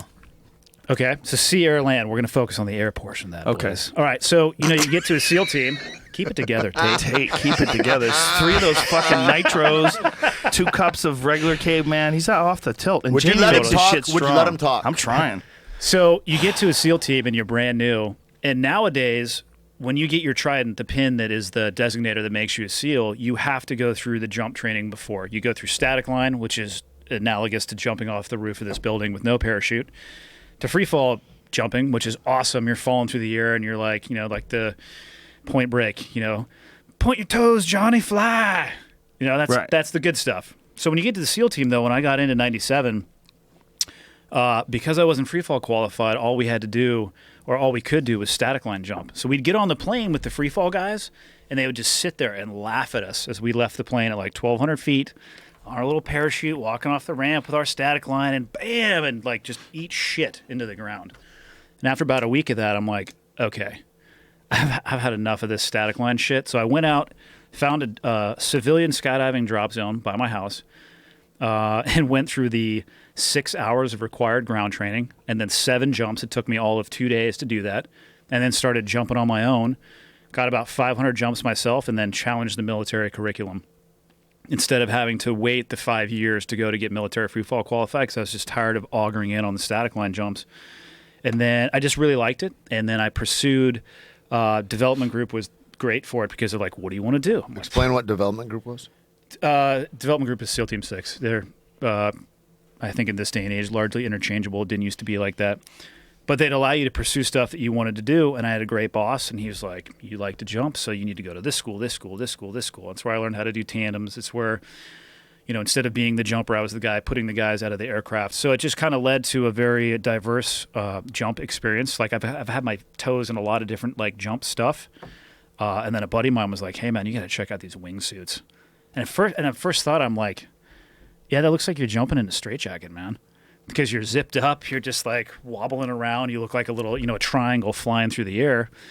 And then I went and I started base jumping, and the guy who taught me how to base jump was just raving about him. I'm like, all right, that's it. I'm gonna go figure out how to do this. And so I ordered a suit that would not be recommended for a normal student. They're Why? like, because it was big. Like the more fabric, the more performance you can get out of it, but the more bent out of shape you can get too if it gets a little squirrely. Oh. So they're like, you should start on this suit. I'm like, yeah, but this one looks way better. So I'm going to order this one. And then I'm going to eventually jump this one. And this looks way better. So I'm going to order both at the same time. So I ordered both at the same time, did 7 jumps in the suit that I was wildly underqualified to jump in, and then just put the big one on. And never looked back. What was the first jump like? It wasn't that bad. I was actually, in my head, I thought it was going to be way worse because, I mean, I like to be able to do this, like move around. And you're in the suit, you're just like... Locked in. You're locked in. So, and I had never exited a plane with all that material. And I was afraid I was going to go out and just get smacked up into the wing or in the tail wing, which has happened. Guys have hit their head and they're just done. Damn. Yeah, it happens. So I was all freaked out, and then I go out, and it's like laying on an air mattress on your stomach. I just kind of relaxed, and I saw the ground moving, and I'm like, holy shit, this is awesome. You're just flying. You're flying. I was flying really inefficiently. Here we go. Is that you? Yeah. Oh, wow. That's from 36,500 feet. 36,500 feet. Do you have oxygen? Oh, yeah. That's the condensation coming out. So the exit I'm about to display for you is not very good. Why? Well, I caught my foot on the door. Started. Oh, so you go upside down. Yeah, began. You fucked up. Yeah, and it gets worse. Oh, Jesus Christ! You're spiraling. Wow. How do you correct that? You have to dive the suit. So you got to get the suit diving to get speed, and then I'm like, okay, here we go. So you figured out how to dive down, and then that stops the spin? You got to think of the wingsuit like an aircraft wing. If you stall it, it'll spin. So wingsuits like speed. They just want to go fast. The faster it goes, the more power you have. And I can actually gain altitude in my wingsuit. So I can go down and then flare back up and gain a couple hundred feet. How far? You get a couple hundred feet. Can you continually do that? Like, when does it end? Like for this particular jump, this was in August. That was 18.25 miles is what I traveled horizontally. Whoa. Now, do you know what your speed is when you're going? Do you know... Not really. You don't have a readout or anything like that? On that jump, not only did I not have a readout, I didn't have an altimeter. All I had was an audible in my ear because I didn't want to have anything else. I was afraid that the oxygen hose was going to wrap over it. There was just too many other complications. So I just went off of the audible, and then I calibrated camera 1, camera 2 before I went. So when you're doing this, the first time you're doing this, are you doing it from this high? Like how high were you the first time you did it? So most skydiving is like 13,500 feet. That's pretty much about it. I mean, this took a lot of time in the making. That's an airplane, right? That was an airplane, but I started making the preparations for that in January of this year, and I did that in August. And that was a world record. Yeah, that was the farthest distance flown in a wingsuit. Which is a completely 18 plus miles, something like that. Completely irrelevant measure of horizontal distance, but right. And what time? Like, how much time are you spending from the time you jump out until the time you land? I was in free fall for just over 8 minutes, and then probably under canopy under the parachute for less than a minute. That's it. I pulled a little bit low. I didn't have an altimeter on, so like I said, I had an audible in my ear that was set to go off at certain altitudes, and the lower beep did not go off. So, but I calibrated my cameras before I went. I was like, camera 1, camera 2, camera 1, camera 2. Let's go. So I was calibrated. What does that mean? Camera 1, camera 2. You're calibrated blinking. my eyes. Camera 1's calibrated. Camera 2. Let's go. Like but that's all I need. How do you do that? I look at the ground. I'm like, holy shit, that's super getting close. really big. Yeah. Wow. Because I had just gotten back from a month base jumping in Europe, where I was used to pulling at like 400 feet. So I had seen those visuals of the ground coming up, and I had an altimeter alert set for 10,000. One set for 5,500, and my last one I wanted to go off at 3. So I got the 10,000 foot alert, no problem. 5,500 foot alert goes off, no problem. And then you kind of have like this mental, it's going to be, after a while, you know how long it's going to be. So I'm just like flying. I'm like, okay, I'm gonna wait, right? Because it's important. I'm going for distance. I'm just gonna keep waiting. And then I'm like, that tree down there is way too big. I'm out of here. Wow. So yeah. You ever hear about these guys that want to land them? What? I'm one of those guys. You want to land one without a parachute? Is that what you're saying? They land I don't them in think it's boxes. possible, There's a though. guy that landed in boxes, right? A guy in Europe did. He put a neck brace on and put up some big cardboard boxes and flew it right into the boxes. How's he doing? He's fine. Walked out of it. There was another guy, Jeb Corliss, who was talking about like basically taping a skateboard to his stomach and making this really long that ramp. sounds like something a guy named Jeb would do. Jesus fucking His brother Christ. Dale couldn't get all the trucks for the Yeah. skateboard together. Well, my cousin Cliff is going to try too. I mean, to me though, I'm like, I would probably give it a go if I could rationalize it and figure out a way to like, if it would be at least plausible or possible, I'd give it a go. What would be the way? I mean, I could see maybe in the ocean, and you can land in the water. No, because then your you'd be forward stuck in that speeds, soup. your Oh, forward speed right. is like $120. Hey. Yeah. Well, whack. If there's 20 guys that are doing that this year, Yeah. and there's no more that start, how many are doing it next year? Well, the skydiving and the base jumping. Base jumping like that. I think 18 or 19.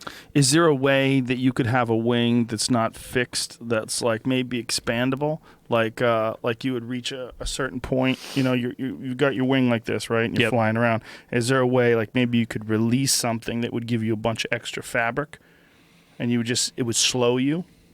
I think I've seen this in the Batman fucking Hey movie. Siri. Siri is. I didn't even say Hey Siri, but Siri's transcribing that. Have you noticed that? Siri's- Have you used that? Yeah, well, the Chinese are trying to I don't figure out have what you Siri got going my on. shit. The Chinese are doing it already. They've broke up tapped with into her. my shit. I think I saw that on Batman Returns, that same concept that you're Really? talking about, but you got to have the electro gloves. Yeah. That, Yeah, well, I was thinking there may be a way that you could release more fabric in the wings, and it would slow you down considerably. Like you could get to a point where you could hit it, and it would puff back. Yeah. And then you could almost like hit the ground running. They're for sure going to do it. Somebody. Somebody. Gonna do I this. don't know. How long has wingsuits been around? I mean, there's a lot of About impossible 20 years, shit I that think. 20 is years. not Yeah, they've been around, possible. but the technological advances in those 20 years are insane. Like it was literally before a fabric loop that went around your thumb, and like a twin sheet that a guy sewed to his suit and was like, "Caw!" Crazy fucks.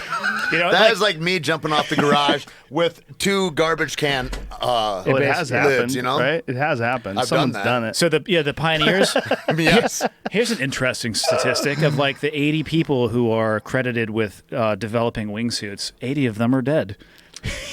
Oh, Jesus. Good stat. Jesus Christ. And But then again- it's not old age either. No, but I bet you they went out with a smile on their face. Oh, I bet they didn't. How about that? I bet they did not. Well, right before they realized they were going to die, they had a smile on their face. Oh, up until that fuck, point. man. Is Were that you worth it? smiling right till now? Say that your cord doesn't go off when you're at 2,000 feet or wherever you are, and you pulled. Are you still smiling after that? Well, on that jump that we watched, I mean, I have a reserve, so I have Okay. a plan B. On base jumping, I mean, How close do you have to get to the ground before it's too late? I had about a 5-second canopy ride in Europe, so I was probably 150 feet off the ground when I pulled. And that's That was emotional. encouraging. It was that was a visually intense experience for me. That was the lowest I've ever opened a 150 parachute. is so low. It's so low. That's like, I mean, that's how many close. seconds is that from the ground? You're falling more than 150 4 or feet 5 a second. Really? Well, because you're only going about 30 down in your wingsuit, you got in the more wingsuit, force speed. Right. Okay, not like free dropping. But the canopy opening, I mean, it opened and I hit the ground like 4 seconds later. It Oh was, my God. I sat down and thought about what the fuck I was doing for a while after that one. Oh my God. And that for me, it was not enjoyable. Like I do this stuff because I love it, Right. and because it makes my head right. Like if I didn't do that type of stuff, my head wouldn't be like I won't be able to think as clear. I can't articulate the clarity that it provides for me. How so? Is it like you think you need to do dangerous shit because No, of your past experience? Well, let me ask you this: why do you have a sensory deprivation tank?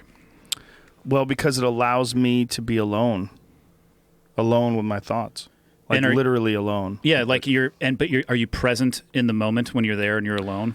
Up until the moment where I start tripping. Okay. For me, when I'm standing on like the edge of a cliff, it provides for me just a moment of clarity and being present in that moment. Like the closer you get, and again, I can only speak for myself, but the closer you get in the base jumping world for me, like when I'm getting ready to jump and I'm zipping up my sleeves and I'm doing my checks, like I'm not thinking about my checking account balance anymore. You know, Right. I'm not worried about, fuck, I got to transfer money over, blah, blah, blah, blah, blah. It just slowly starts kind of fading away. And then you step up to the edge and I've never seen color so clearly in my life. I've never, it's a laser-like focus on the next 3 seconds of my life. You're not worried about a minute down the road. You're not thinking about what you had for lunch. Right. Because if you rock forward and step off, you better be ready for full speed life coming Right. at you. You got the rest of your life to figure out what the fuck's about to happen. And it's not that I like doing dangerous stuff. And don't get me wrong, I love the sensation of flying, and it's great to be able to fly next to a cliff or down through a set of trees. It's awesome, but that moment of clarity, the only other time I've ever had that is on like a helicopter at about the 1 minute out, where you lose all of the past and all you're thinking about is the absolute present moment and the next thing that you have to do. But you're saying 1 minute out, meaning about to go into combat. Yep.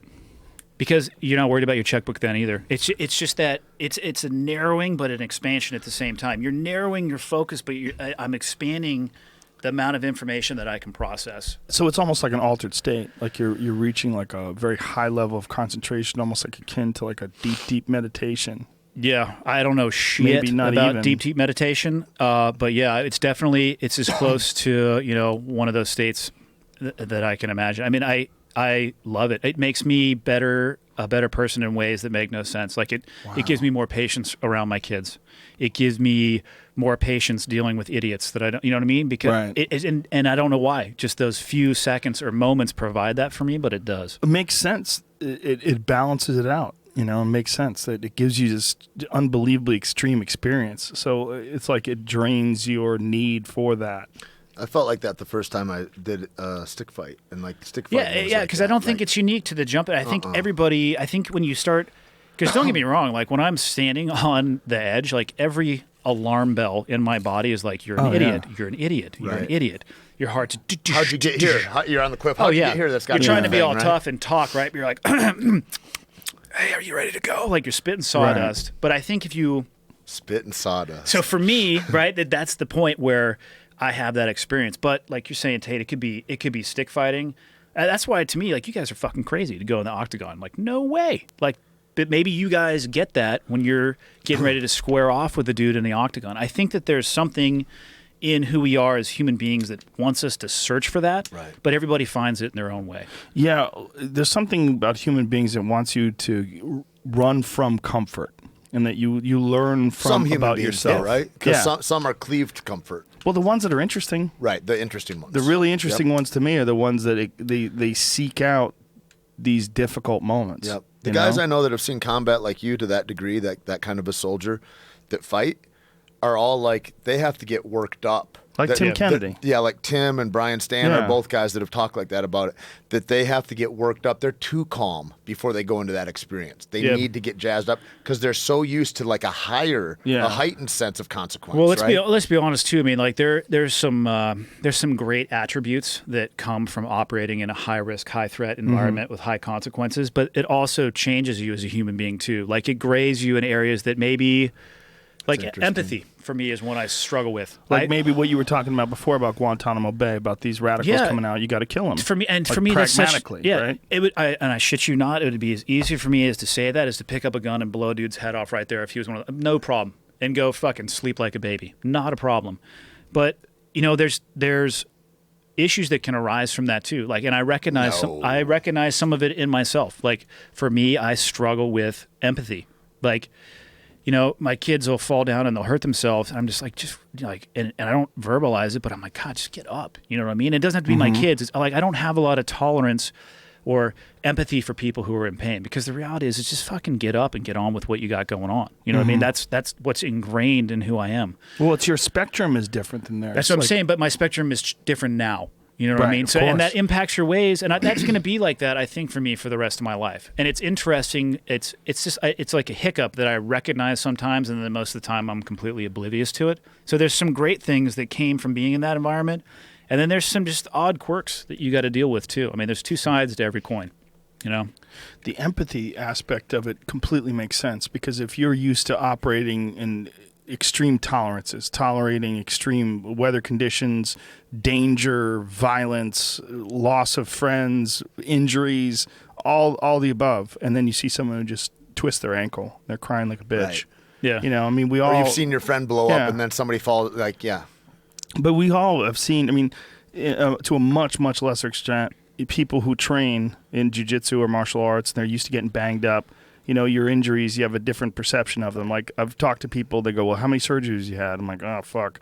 3 knees, nose, this. You start going through, they're like, why do you keep doing it? Why would you keep doing it? Right. Like, well, you just get it fixed. It's people's stopping points become different. You get it fixed and you move on. You're talking about exactly the same mechanism. It's a rewiring. Yeah. Once you get to that point where, like, everybody's like, hey, you should stop, and you start driving on, like, things start getting rewired. Right. And... I don't know, man. Humans adapt, right? I mean, they fucking adapt in the craziest ways. Well, and you've got to push yourself into that. You got to put yourself into the pressure. Yeah, buddy. All right, fine. I'll have one too. When did Tate's you... on number 5. He just cracked number Hey, 5. eat some dicks, man. I'm in America. We're not in Iraq anymore. I can fucking do what I want. Do you have I a think in bag? Iraq You they got a have bag like of them over there for us? Yeah, I mean, we got 30 more. That's no problem, you guys. No, I was talking about the bag of dicks. Do you have a bag of dicks over there? They don't. They sell them in sacks now. Where do you Dicks. What do you what is? I've been meaning to ask you this. This stuff's delicious, but Thank what the you. fuck is going on in there? What does nitro mean? Is it Magic. nitrogen? It's infused in nitrogen. Our roaster, David Sertain, over at Via Miriam and Caveman Coffee Warehouse, he made a mechanism. He and another engineer friend of ours that came in, Joe, and they infused nitrogen into the canning process. And so there's gaseous nitrogen that's in here that causes little bubbles, kind of like a Guinness-like effect. And I don't know the science behind it. Of how it all works, but it can only be canned. It can't be bottled in the same degree to that to where we want to get it. And I think those little bubbles get you a little high off caffeine better. Yeah. Is there any science behind that, or is it just I don't know. guesswork? That's guesswork. It's That's my own science. It's scientific. It tastes good. It tastes great. And I'll doesn't tell it? you what, it gets you fucking jacked. I throw one of these down before I hit the gym. Woo! Here you better watch is some out. science. They say that Oh. it's. I think David was telling me. I could be wrong on this, but I think he said there's 3 times the caffeine of a Red Bull. Which Hello. should be enough to stop Is your that heart. true? Is that fucking true? How is that possible? That would kill you, man. Yeah, it should Would stop kill your you. heart. What's Stop the it. numbers? Well, stop You know it. what? What are the numbers in this little I can? mean, how many milligrams or X's of your weed brownie do you? I mean, that Listen, would I'm kill a you. moderate. Kill some people. When it Kill comes- some people, Joe. The weak ones. When it comes to weed, edible weed, I'm a moderate. I'm moderate. You need to talk to Joey Diaz. He's a radical. I'm a moderate. He almost killed his poor guy. That's Lee. what I'm saying. Lee Syatt tried to hang with him, and I was like, "You've become retarded." No, not just even tried to hang with him. Joey mixes up the edibles. He'll take a 500 milligram one, pull it out of the wrapper, put it in a 200 milligram one, and tie it up and hand it to him. So he's more than double So he's dosing dosing him. him. Oh yeah, he does it to Joey's people all the time. what you would call I kind a of chemical support that behavior, professional. though. That sounds awesome to me. That's right in my wheelhouse. Will you tell me before we get off wingsuits, man? Like, how did you go from being a hobbyist and kind of a professional of training guys to how to get in wingsuits? Let him ask that, but before we forget about this, Yeah. how many milligrams are we talking about in this caffeine? I don't know. Because isn't a Red Bull like 200 fucking I milligrams? think a Red I'll- Bull is I'll- equivalent I'll to like tweet it. 3 cups I'll of find coffee. out. I'll see if So David will there's- hit me up right now. Yeah. See if has this been tested? We'll test it. Hey, we're doing it right now, Joe. Well, I mean, like a laboratory. I don't think we're It's been tested for a lot of different things, but like There's a very rabies, scientific study going down. herpes, gangrene. I think we should probably find out. I want to know where you went into like an altruistic idea of going, I want to help these guys in the Navy SEAL Foundation, and where that whole idea came from. And you're like, I want to still serve, and how can Yeah. I serve? Because the reason you're not is you're medically discharged, right? Yep, and I so was then you're medically like, retired. how do I keep being a soldier in this way? How did you get medically retired?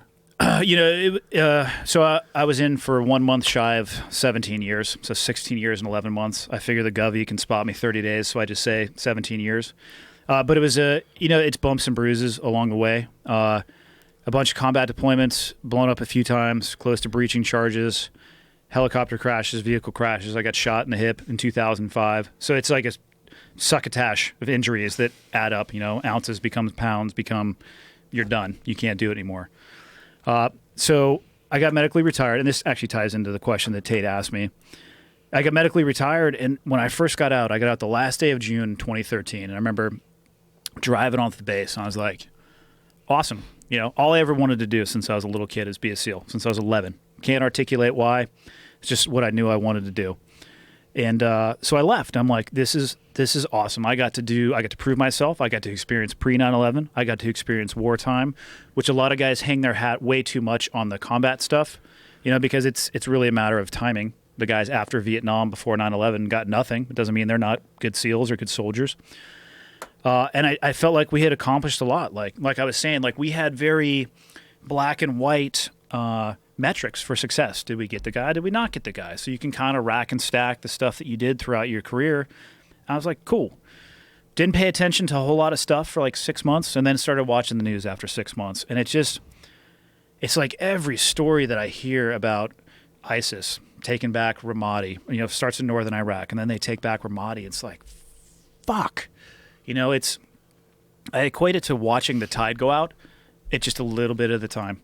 But the problem for me is that tide that's eroding is the literal blood, sweat, and tears of people that I was with and people that I still know that are overseas. And even though I'm out of the military now, like, I'm never going to lose that desire to fight. Like, I want to go over there and kill those people. I do. I think about it every day. Every day I wish I could go over there and just canoe somebody's head for threatening our country and what we stand for. People can hate me for that if they want to. I don't give a shit. That's what I stand for. That's who I am. Well, you're very open about it. There's not a lot of people express it in such an honest and open way. What kind of repercussions have you had from talking about it like that? To my face, nothing. Of course. On the intranet, people they'll lose their I'll get filleted in the comments on, oh, yeah. Well, right now, I'm sure if we opened up Twitter, it would probably be a fucking bloodbath. But here's the thing, though. But it's nonsense. But here's I the think thing. it is nonsense, man, because how can you know to put to put yourself in one, like every guy that I know, man, and I've had the pleasure and to know a few guys that are in Spec Ops in that way, there's not anybody that hasn't seen shit that's so horrific and that is like, there's people that need to get erased. And I'm with that thinking, man, and God bless you. I think I'm open with it because I finally came to the conclusion that I don't have any time in my life to be anything other than myself. Right. And the one thing that I do know about myself is I know what I believe in. And I believe in it enough to fight for it, and I believe in it enough to die for it, and I certainly believe in it enough to end other people's life for it. And I don't care if people like that or not. But that's me, I would love to see you have a conversation, because you're so intelligent and articulate. I would love to see you have a conversation with like a hardcore pacifist. I could turn a pacifist into a violent person very easy. I just put a gun to their kid's head. They're not a pacifist anymore. I've seen plenty of pacifists who fight for their life. There's a lot of hippies that talk all that peace shit until somebody scuffs their toes. Well, it's the idea, I think, what we're moving towards as a race. I think we're moving away from being cavemen to moving to some higher ideals, which, like we were talking about today, is the safest time pretty much ever in human history. Yeah. It's about as safe as it can get. More people than ever before, but the likelihood of you experiencing violence is probably lower than ever before. Right. It still exists, of course, but there's less of it. And statistically, it's like almost obsolete. But don't you feel that people still need to feel accountable? It's like the only dickheads if you find a real dickhead that's over 30 years old, that guy's never been punched in the mouth. At a certain point, people gotta find their accountability, and it takes sometimes for some dudes they just need to get X'd out. Well, there's a lot of people that they've never experienced any kind of violence or any kind of conflict, and because of that, they're really flippant with their words. Exactly. And then they get in front of the computer screen. You know what I mean? And that's the thing. Like, go ahead. Well, I saw a guy take a picture of Rashad Evans, rather. Rashad, there's a famous photo of Rashad when he was knocked out by Lyoto Machida. Ooh, and this guy handed him this photo with a big smile on his face and asked him to sign it. It's like one of the most painful moments of Rashad's career.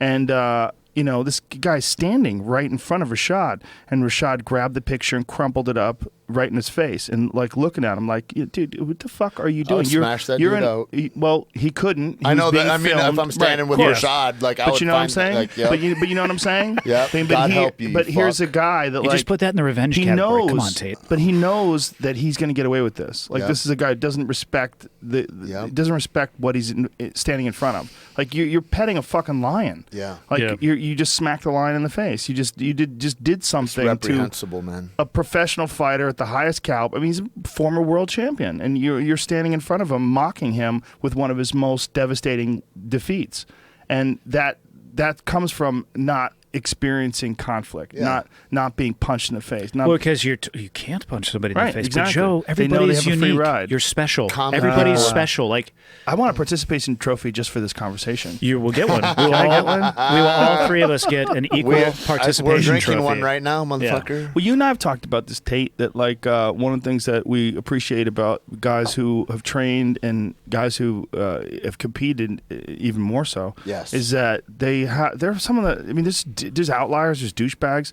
but for the most part, pretty respectful. People are pretty cool. Yeah, I mean, fun and competitive. Yeah, but there's a lot of hobbyists. Maybe you'll find a few dickheads in there. A few, but guys that are competitors, man, fuck, that's rare. I don't. It doesn't come up. Because you have to face your demons in order to get better. Yeah. And you can't pretend. You can't pretend. And you know what it is. You know what it is to have laid yourself all out there and not come up rich on the day. You know what it is. How many dickhead black belts in jiu-jitsu have you met? God damn, it's not even 1%. Yeah, no. It's not even 1%.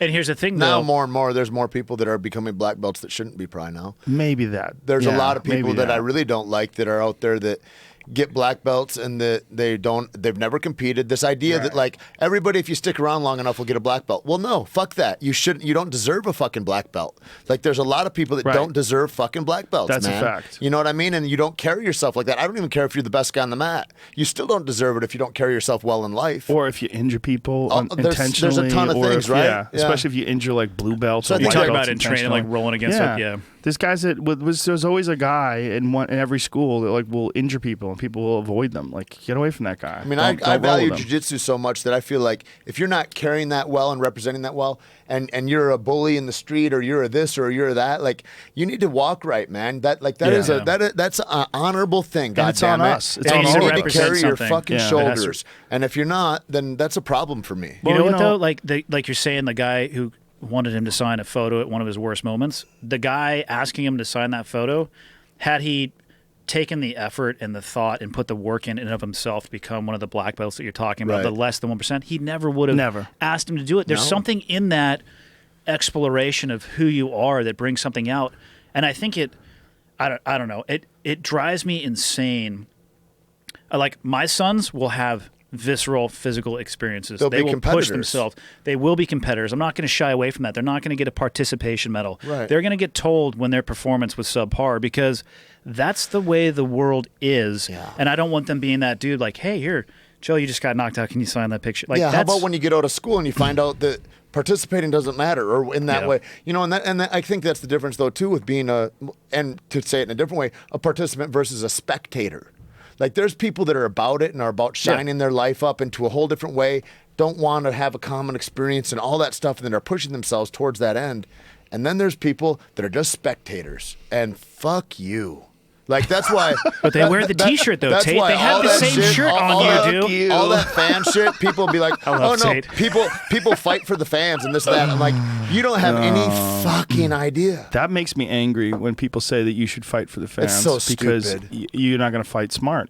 And fighting for the fans to put on a show is how you get fucking brain damage. And they don't care anyway. The fickle fucks. No, they don't care. They'll forget about you if you have a poor performance in your next fight. If you get knocked out in your next fight, that defines you. Right. How could you even do that? How could you even get in there in the mindset of I'm going to get There's into a lot of guys fight who with have. There's a lot of guys really? who have. There's Yeah, guys yeah, that yeah. demanded stand-up fights because they're like, that's more exciting, so they weren't very good at striking. And then, but when I was fighting at that time, that was a huge thing. When guys weren't very well-rounded, they were really great wrestlers or great at this. They wanted to show off their striking skills, whether they were there or not, and they put themselves in bad predicaments. I have a friend who I love dearly, a great guy, who was talking about, he's a fighter, and he made some crazy post about, like, fuck technical striking. Like, just get out there and bang.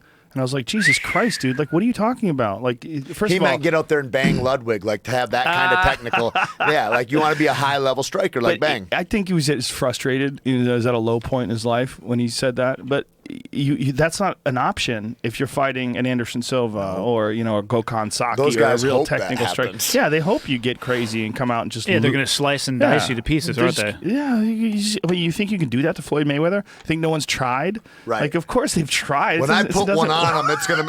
Yeah, Everybody else failed. Try to put Yeah. that one. Yeah. 2 people have even hit him in his whole fucking career. Yeah. You know, I mean, but this idea that you should do that and risk yourself and bang it out to like be more exciting. You're only being exciting to fools who don't understand what it is. Right. It's like saying forget about all the build up to figure out a song that has like a build up, like Freebird. Forget all that build up. Just go right into that guitar solo, Yeah. or forget about all the all we need parts is the of the chorus. movie. Jump into the chorus. Yeah, And but it's like- forget all the parts of Rambo that set up the fact that he's angry. Right. Let's just have a 2-hour movie of Rambo just with cutting heads off. one side of his lip up, just fucking, yeah. That's the whole movie. No, it doesn't work that way. That's not, there's wild, crazy moments in fights where guys decide to open up. But they decide to open up. It's like it should be a calculated risk fueled by emotion. I mean, the best example of that I remember seeing live is when we went, and it was the first time I saw Anderson fight live, and he fought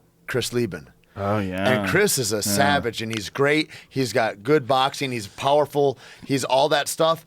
and he was so outclassed that he almost knocked himself out. Anderson had such great footwork, and he was so fluid that he'd fall down like 6 times without Anderson touching him. Like, it was just like he'd load up for a punch, and then Anderson wasn't there, and then Chris is catching himself on the fence, and I was like, this is next level stuff. Well, that was a perfect example of the two opposite ends. Right. Like one guy who's just hard, powerful, just tough, goes after it every time, face first, and the other guy who's a master. It was just a master. Yep. And a master of that moment, too. A master of staying calm in that moment and capitalizing. And Lyoto was like that. I mean, Lyoto moved right out of the way. Tito going for a double leg, and it's just all face in the fence. And it's like, Lyoto's not there anymore. So basically one guy's playing checkers and the other guy's playing chess. Yeah, and the reality is with those guys, it's like there's guys out there that are better than that. Well, and that's the thing, too. The reality stand-up striking is when evolution, like in 5 years, those guys aren't even going to be relevant anymore. They won't even be able to compete at the lower levels. And that was an elite guy. Right. It's crazy. You're going to see some guys in the UFC that have the kind of stand-up that maybe like Yodson Kalai has or Giorgio Petrosian. Or maybe Keanu Reeves in The Matrix. Like, you're going to see crazy, crazy, crazy shit. Shut up. Don't look at me like that. Shut up with your not talking. It's still the thing of, this idea that you're supposed to be doing it for the fans. Well, which fans? Because the real fans are the people that actually understand and appreciate the technical aspect of the sport. You do it for your teammates and for your coaches, and you hope that you can honor their flag. Did you see Timothy Bradley's fight this weekend? That's the answer to the with Teddy Atlas. Yeah. That's the answer to the. Sorry to interrupt you. That's okay. That was the I was going to tell a way more long-winded version of that, but he just said he answered his own question. Did you see the Timothy Bradley fight this past weekend? I didn't. Teddy Atlas is his coach now. Wow. Teddy Atlas came out of retirement for Timothy Bradley, and Timothy Bradley put on the best performance of his career. Really? And Teddy Atlas is fucking screaming at him in between in the corner in between rounds, like before he stopped him. And he's like, "Are you ready for the fire? The fire's coming. We're firemen. We don't run away from the fire. Damn. We run towards the fire. We live in the fire." And you see Timothy Bradley's like, "Yes, coach. Yes, coach." And he just goes out there and he just stellar performance. Best performance of Timothy Bradley's career. But it's this appreciation of the technical aspect, being coached by a real master in Teddy Atlas and a guy who he really respects. He's like, and he was talking about it before the fight, like no cell phones in the gym, no music, no nothing. Put all that shit aside. There's no one in there. It's just him and Teddy Atlas, and they showed them working together. Just those two. Yep. Yeah, just working minutes, working, and also sparring partners and all that stuff too. But like when they're there working, there's no bullshit and showing pictures. Play this because this is fucking intense. This is fucking intense. The fire's coming. Are you ready for the fire? We're firemen. Okay. We are firemen. Got it, coach. The heat doesn't bother us. We live in the heat. We train in the heat. Yeah, let's go. It tells us that we're ready. We're at home. We're where we're supposed to be. Flames don't intimidate us. What do? We control the flame. We control them. We move the flame where we want to. Let's go. And then we extinguish them. I want to go beat someone's ass and then right we now. extinguish them. I got fucking goosebumps. Let's go up Holy front. shit. That's like Coach, man. Greg Jackson was like that. We get comfortable where other men are uncomfortable. Yeah. You got to make that discomfort your living room. But he and that's takes what you're it on talking another about. you guys level. are He's fucking screaming, and he's got that scar across love his that. face where he's been bottled. But he's getting the reaction he's looking for. Like, it's an effective. He's firing that dude up. Before you jump, and that you're explaining that, like, what do you think? Like, I was talking with Brendan Gibson about it, and like the idea of to throw all caution to the wind and let your training take over and get into that place, because you see guys fight too cautiously, and when a guy walks out savagely, like you see that, like with Wanderlei Silva, never had a problem doing that, right? And what do you think that to throw yourself into that experience without being thoughtful of it, does training take over and take care of you? It depends on who you're fighting too. Some guys you can do that to, and some guys you can't. Like, how about Wanderlei versus Krokop? Like, it didn't work. Right. You can't do that. Krokop was just such a much better technical striker, and Wanderlei was jacked. Yeah. He was like 218. Yep. Just he was 99% Mexican supplements going in there. He was barely Mexican a human. Supplements. He's coming there, guns blazing. It just didn't he's work. not a Mexican. He's Brazilian. That's where you get that shit, though. Mexico, bro. You get it from Mexico. What do you think when you jump? I mean, you might be underwhelmed sometime, not a lot. But I think it's a different thing because the only opponent is your nerves and your mind and worried about the fear. I was wondering if it translated to other avenues of that kind of flow. Fighting is like the technical aspects of fighting are so unique in that you have all these choices of how to engage, what to do. I have to agree. And then you got to shuffle those based off of what you're seeing. Like, I mean, and you guys you're making wonder micro decisions all the time. And you guys the best guys are unpredictable and diverse. You wonder why I think you guys are nuts. Like, I tell you, man, I think I don't know. To me, I think every little boy out there is like, man, it would be dope to be a Navy SEAL or whatever, or all that kind of stuff, man. I mean, I got such an admiration for you, dude. For sure. Yeah, for sure. I mean, that's one of the most difficult and dangerous things a human being can choose to do. And I get offended a little bit when you go, oh, no, what you guys, it's like, I don't understand at all what you guys go through and like the positions that you've been in, the kind of consequences that are there, your brother's lives in your hands, and fucking God bless you, man. I think Andy might be a little humble. Tait, might be a little humility here. Tait, don't be so sensitive, all right? Don't get a little offended. Either get a lot offended or don't get offended. It's just nothing. It's just there's no comparison. Being sensitive is a part of it, though, right? Sure. It's like the emotions and the whole thing. It's an interesting life to lead. Yeah. But the most important question of today is how do I get you out of an airplane? It's not happening. Like, there's actually no way. You know what I feel? I'll do a lot of shit already. I'll go. I'll watch. I'll cheer you. I'll go. I'll wait on the ground with champagne. Because I feel like it's like going swimming with the guys that are the best watermen in the world. It's kind of like nobody better to save me. You can go. I'll put you in the harness backwards. You're too excited about it after you told me that everybody who invented those fucking things is dead. I didn't say I'm gonna take you for a wingsuit. I'm not going on a wingsuit. That's out of your mind. That's where it's going. Listen, you don't know me. We'll walk. I'm retarded. We'll walk hand in hand together. Right? I'll put you backwards in the harness. Here we go. That's me too. Let that shit go. Let that shit go. I don't like this because you can't see your ass at all in this. By the way, that Kill Cliff stuff, that stuff is fucking delicious. Is that all like sponsored or created by military people? Like who? Who's a former SEAL? Who's the founder and then the president? I don't know how they're sending it to me, but they've been sending that to me forever. People send me shit. I don't even know how they get my address, but I get that. That stuff is good. That shit's fun right there. So they're sponsoring you. This is a Kill Cliff. So this was all based around. I never answered Tate's question. So like the footage, the first jump you watched, that was all based as a fundraiser. He actually was talking with you about it, I think, on like 7:05 or something like that. And he was like, hey, you want to jump out of a plane? You're like, fuck that guy. Exactly. So Kill Cliff, they're my sponsor for jumping, and they have a commitment to the Navy SEAL Foundation of $250,000 a year to try to give back to the guys. You know, and when Tait asked me, like, how did I come up with the idea of doing something to raise money, it all comes to the fact that, like, I can't get rid of, like I was telling you about, my desire to go fight and continue to stay involved, but I can't physically do it anymore. So the only thing I could think of to do was to do something to try to help the guys who are doing it, and this is what I'd normally do, so I just tried to tie the two together. What are the injuries that keep you from doing? Like how you seem like so fit. You're doing this video showing you doing all these chin-ups and rowing and all this crazy shit. So I can't feel my left leg from the kneecap down. I have from where sciatic, you got hit? So the round missed my femur, but what an experience. They don't know if it clipped the sciatic nerve or, you know, have you ever seen the gelatin that gets shot by a bullet and has the shock waves? Either way, it short-circuited the electrical circuitry down my leg. So from the point of impact all the way down to my foot, it was just completely fried. I had drop foot for a year. What's drop foot? Can't pick your foot up. I could always dorsiflex. I could always push my foot down, but I couldn't lift my foot up. So I had to like have a little plastic brace underneath my foot. Whoa. It was gnarly. And then for about 6 months, it felt like I dipped my leg in gasoline and lit it on fire. But yeah, this is all just promo stuff leading up to it. So basically what I can do is, I mean, I can hide it really well. It happened over 10 years ago, so I can train around it, and I try to stay as physically fit as possible so I can keep doing this stuff longer. So to this day, that leg is still numb? From the kneecap down, yeah. The sciatic part of the nerve, when it wraps over the top, it's really bizarre. Like, you can scratch your fingernails across it, and I'll get a delayed sensation, but it happens like 6 or 7 seconds later. It feels super odd.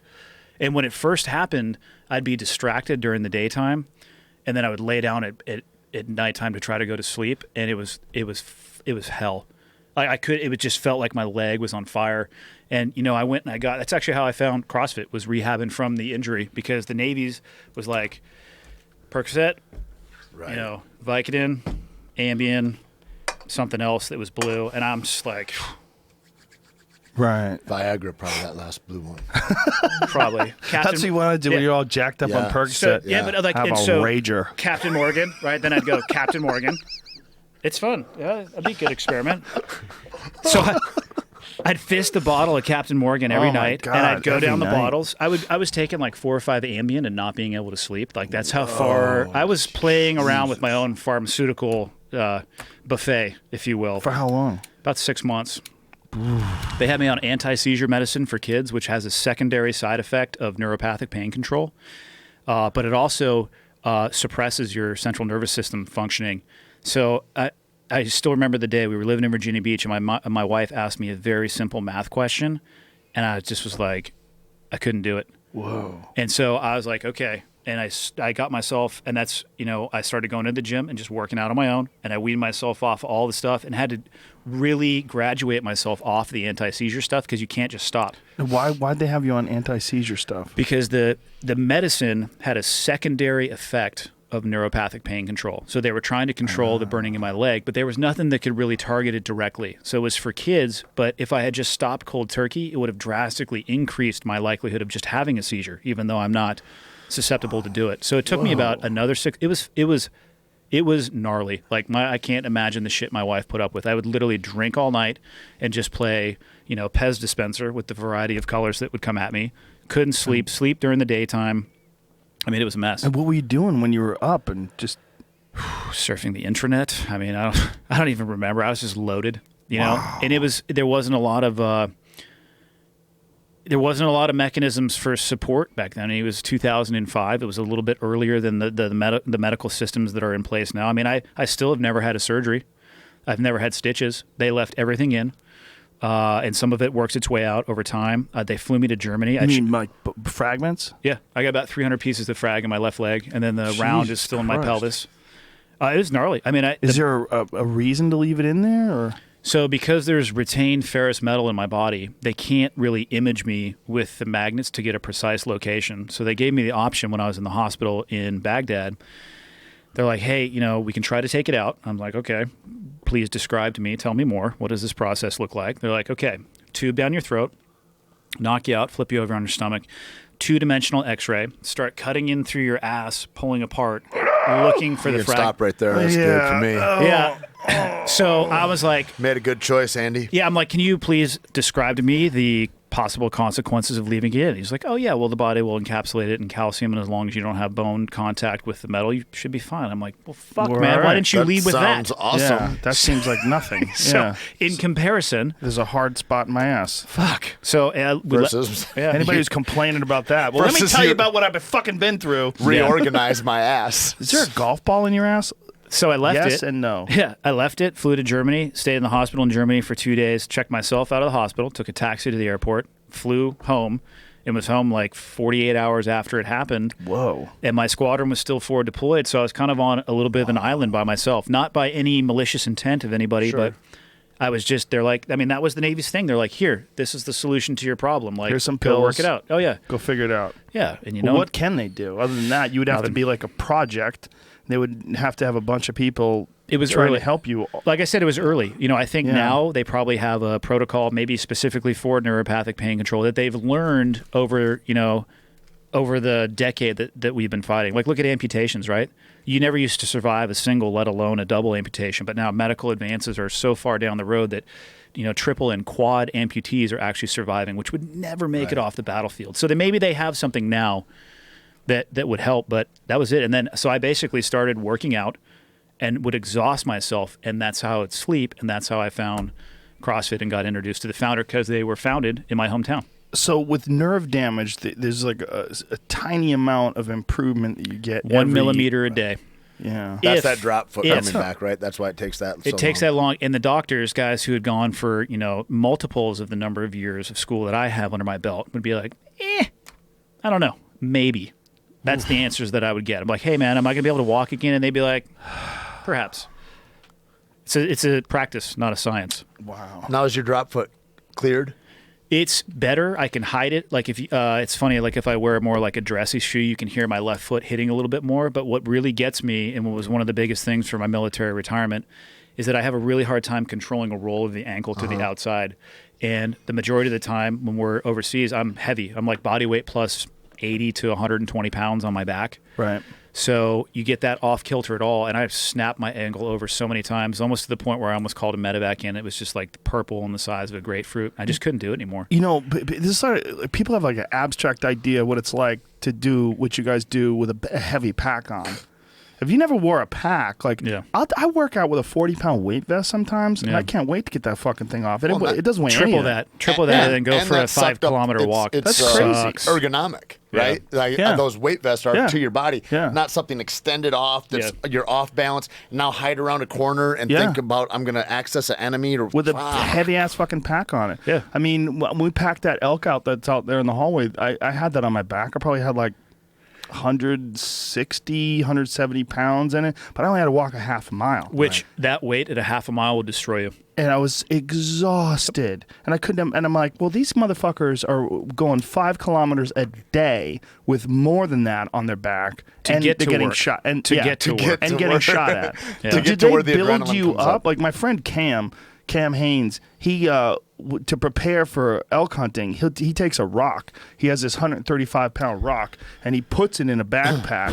He straps himself in, and he goes up mountains with it. I've seen, and he's got a particular rock. I've seen his Instagram, and he's like, yeah, I got the rock today, and like it's his rock. What's its name? Drops it up He's there. got to have a name for it. He probably does. Now he probably won't tell you. I don't know. It's probably some curse. You're word. on your own. You're on your own to train for us. Like you can do. There's guys who do the triathlete route. There's guys who do the Arnold route. There's guys who did the CrossFit route, the functional. Like it's everything in between. They just put that pack on you and send you out. Now, are these like? Do they have like load lifters? Are they like packs? It's all on the harnesses. I mean, so I basically made my own because I had all my special things that I wanted to take with me, and they would only fit in like the Vietnam. What's a special thing? They have missiles that I showed you the video. Oh my God! Did I send you that video? No. What video is this? It's awesome, man. These are my special things. There's these assholes that have come and attacked the base, and then they go out just far enough where they know a rifle round won't get to them. You texted me that. Yeah. Those are the things that send this to you. What are those called? Jamie? Javelin missiles. A javelin missile. And so you found boxes of those, right? So Wellburn was telling me something about this. So I went over there and I went to the school to fire those things when I was on the East Coast and forgot about it. And we got to Afghanistan in 2010, and I'm looking around. I'm like, those are Javelin missiles, son of a bitch. I need to find a launching mechanism for those things. So I went to an Army unit and traded them straight up for a half-shell ballistic helmet, cost $400. For the launcher, cost $50,000. We did a straight-up trade. I think I got a good head on that. Pretty good deal. Took it back to the base and then hooked the thing up, test-fired one to make sure it was all still good to go, and then just started carrying them in the field with me. But I had to make a backpack that would carry them because I would carry 2 of the Javelins, and then I'd have my 300 Win Mag on top of that, too. So that was my special things that I took with me. Rad. Jesus Christ. All right, Jamie, I just sent it to you. That is rad.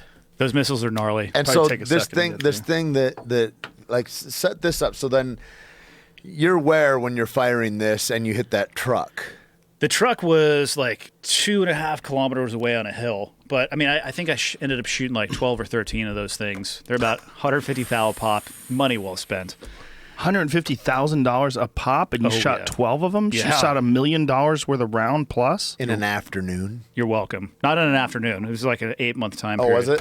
But, dude, they were so devastating because, again, we're not fighting dumb people. The idiots that'll go in the street and shoot an AK-47 at a Predator, they were gone like a week into the conflict. Right. It's a mature theater of war. And they're like, oh, these guys have 5.56. They can't hit us, so we'll lob 7.62 in. So they'll stay out at like, 1,500, 2,000 lob PK rounds in, which is basically, you know what 300 Win Mag is, right? Because you're a hunter. It's basically a belt-fed 300 Win Mag. Gnarly. It will get your head down. Well, these missiles can go out to like 3 kilometers. So I would go out there and I'd let these guys sit up in high ground positions, and they'd be overwatching our guys in the low ground.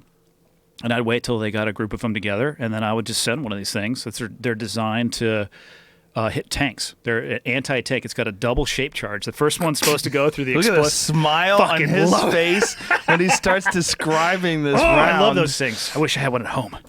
But you would want to shoot it. You'd want to find a target. I would, but I'd go to jail, but I still would shoot it. I think I need one of these nuevos. Oh, I'll have one of these with you. Do we have a bottle opener chain? Oh, we got a lighter. So I'd let these guys go out there, man, and I'm not even getting into the best part of the story because it's right before it hits. That's the best part of the story. I got tired of getting shot at and having an organic weapon on me that couldn't reach them, so I started bringing them. Right. And, if you want to end a firefight, you shoot one of these things. I can't describe how loud it is. How great it just to have cracks. the freedom to do that. I mean, to be like, they're getting at me and I can't get at them, and you're like, you know what? Here's my solution to and that. they think If they, you're and they regular think that you army, can't get them, so they're just like, it's like, wow.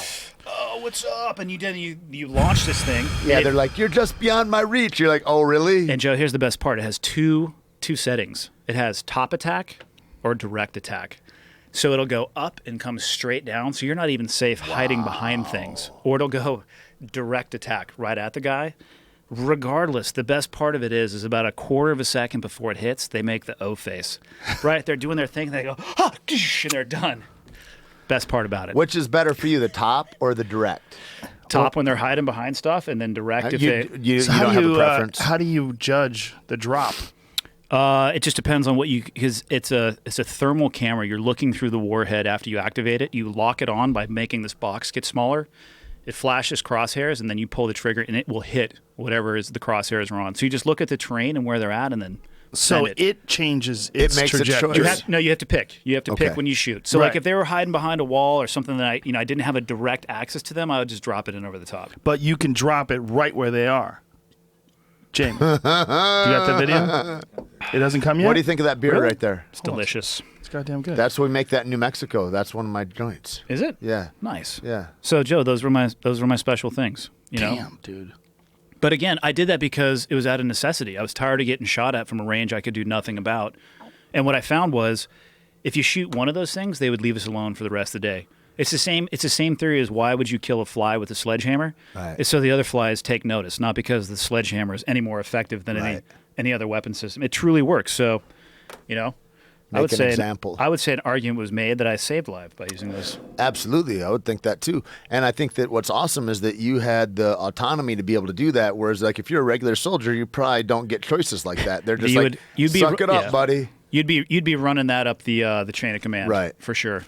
I think what's interesting too is what you told me that one day at the gym when I asked you about PTSD and things like that, and that's fascinating to me. And I'd heard, I don't know who it was speaking about it, but they said that PTSD wasn't really they don't like it being called PTSD, that it's because it's not. I hate it. I don't like the D on the end because it's not a disorder. Right. That's what this guy was saying, that it's not a disorder, that it's a thing that is going to pass by and that you can get through, and that's not. It may not pass by. It's like we were talking about the mechanisms that change, right, in your body. It's not a disorder. If you get sick and you don't get a fever, that is a disorder. If you get sick and you get a fever, that's totally normal. So if you go out and you do these things that are not necessarily considered normal, or you push yourself beyond that threshold, and there's a reaction that your body has, is that disorder? I don't think so at all. I think it should be expected, a time for you to adapt and be able to heal from some of the stuff, you know what I mean? But as soon as you label it disorder, people shut down. So you think like by defining it in that way that it limits how people recover from it? I think by defining it as disorder, you're completely mischaracterizing it, because it's not. I think it's a natural reaction of the human body to being in some of those environments. So do you think that like the way they used to describe it, like shell-shocked, that's probably like better? I don't know if it's necessarily better. Maybe don't put a precise definition on it. Maybe just work on having a better understanding that maybe guys are going to need some time, and some more so than others, because, and I think this was Tait was getting at, in the special ops community, I think the instance of post-traumatic stress is much lower because we are in control of what we do.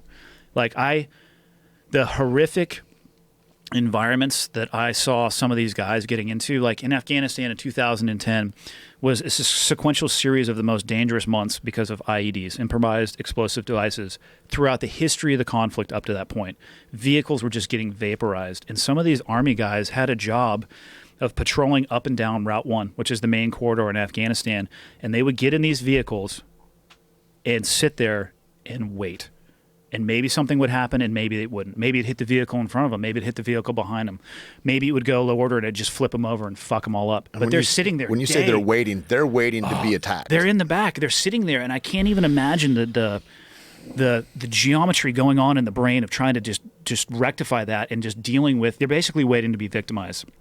I don't like to describe it like that because I don't think that's the right term, but maybe my vocabulary is not deep enough to describe it better. But they're sitting there waiting for an event to occur to them. They have to be reactionary. Yeah, and for us, I heard a psychologist describe it once. It's called locus of control. Like, so the guys in the tin can, they don't have any control. They're waiting. When we go, and like I said, we have a much more structured, much more regimented target deck, much more regimented success or failure. When I go, 99.9% of the time that I've been involved in a violent event overseas, it was at my control. I initiated the violence because I'm going to come to you at the most advantageous time for me and the least advantageous time for you. It's going to be nighttime. I'm going to exploit all of the advantages that I have, and I'm not going to fight fair. Like, that's the way it goes, and I control that. And so after, I mean, just imagine the difference between the two, being the pit bull or the guy whose ass is in the pit bull's mouth. I mean, like, that's, in my mind, and again, this is just me talking about it, I think that's why there's such a huge, or not a huge, but a greater instance of post-traumatic stress in those units that had little to no control over what was going on.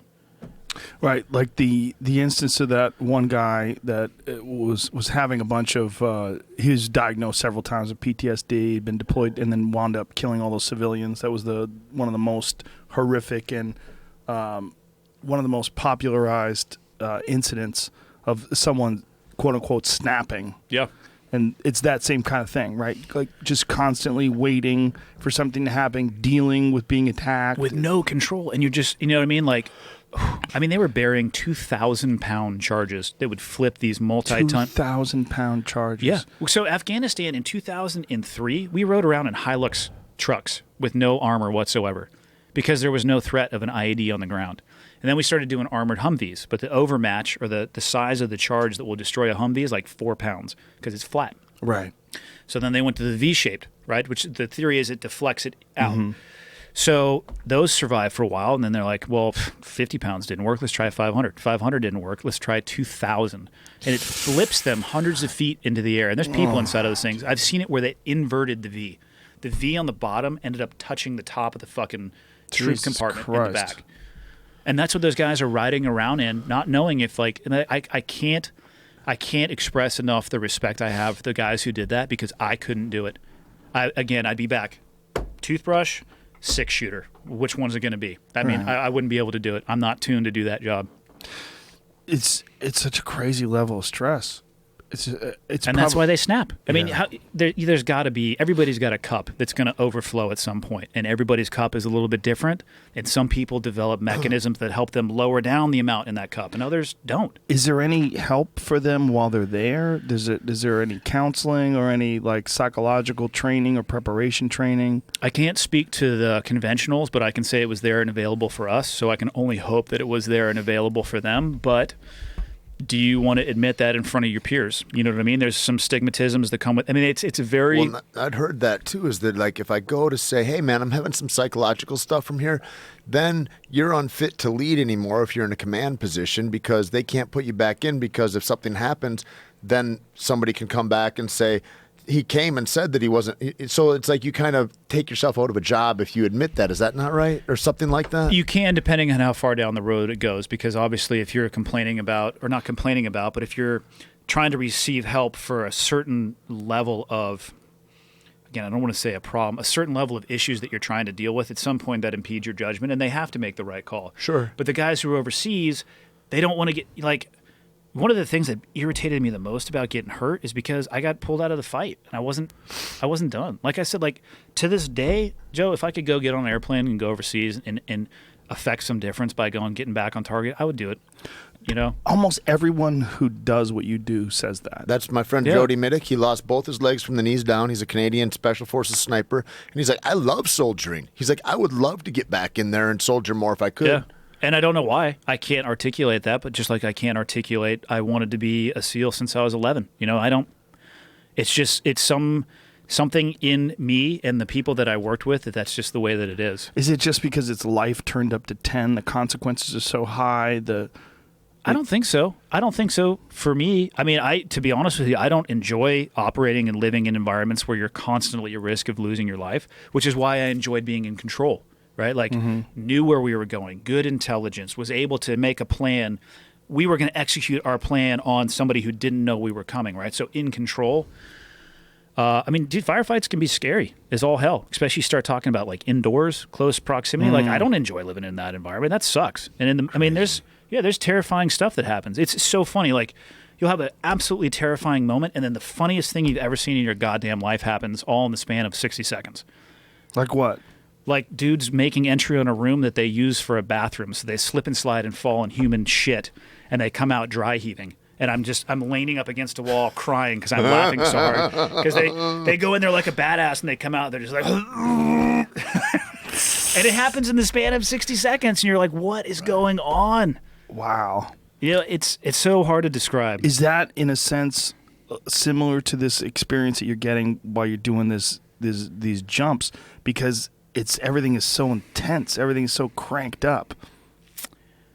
I think I discovered my appetite for the focus and clarity while I was in the military. And I think maybe it was something that I couldn't articulate that when I was young, that I knew that I was searching for. And for whatever reason, that particular occupation called me to do that. But that occupation definitely refined that in me. And I think I'm at a point now that if I don't have a way to find that focus, it would negatively impact my life. So yeah, I do think that there's a tie-in somehow. I don't necessarily know if it's linear. It's not necessarily the risk of life because, I can feel very fulfilled without risking my life. I don't know. Maybe it's the impending risk of your life that provides that focus. There's a connection there somehow. I just can't articulate it, but somehow they're tied. When you express frustration at looking at what's happening right now, places that the military had taken and controlled and now has lost control of, now that we've pulled out of Iraq and that we're pulling out of Afghanistan, what do you think should have been done differently? Again, hindsight being 2020, right. I think occupation was a bad idea. It's not sustainable. I mean, what's happening to us in Afghanistan is exactly what happened to the Russians. I mean, it's really just moving the dates on a calendar until it's modern day. Well, it's crazy terrain, right? I mean, it's gnarly. It's the Hindu Kush, and then sometimes it's desert. Like if you get down south in Kandahar, there's places that they're beautiful. It's like it's desert, and there's green, and there's river valleys, and then you get up into the northeast, like Abad and Jabad and Konar. It's you can barely walk up. Like you got to have your billy goat qual to get up those hills. I mean, it's no joke. Some of the most beautiful country I've ever seen in my life. It just seems like an insane place to try to occupy, given the fact that we know what happened with the Russians. Yeah, well, again, I told you what I would do if I was king for a day. That decision was so far above my pay grade. But again, we also have hindsight being 2020. I don't think that when they planned to go in there after 9/11, if you would have asked anybody involved in the planning process if we'd still be there in 2015 going into 2016, I don't think a single one would have been like, yeah, we're still going to be there. Well, not just that, but it seems like we're involved in an endless quagmire. It just it doesn't seem like we're ever getting out of this because we've created so many enemies. And that's why I would stop and pull every single person out of there. You know what I mean? It's not going to that problem over there is not a problem that you're going to win via education, via occupation. It's just not going to happen. Yeah. Well, what is going to happen? Is it just going to take generation after generation, many lifetimes? It's going to go back to, in my personal assessment, it's going to go back to being exactly what it was before we went. It's in, like I said, the areas, Afghanistan is a tribal society. They don't understand the democracy that we're asking them to utilize. We want them to play tennis, but we're giving them golf clubs. You know what I mean? It just doesn't make sense to them. And in Kabul, maybe it's largely successful because that's where a lot of the population is. But as soon as you start splintering out to the areas that have no connection with Kabul, there's no way that it's sustainable. I think it's going to go back to being super tribal. I think it's so strange too that we go on with all these different ideas of like what it is that our objectives are, and then those objectives get muddied or changed throughout time, and so it's kind of like, just oversimplified is like coming into a gym and going, well, what are your goals here? Do you want self-defense? Do you want weight loss? And it's like those goals become like this malleable thing that so now we're nowhere. Yeah.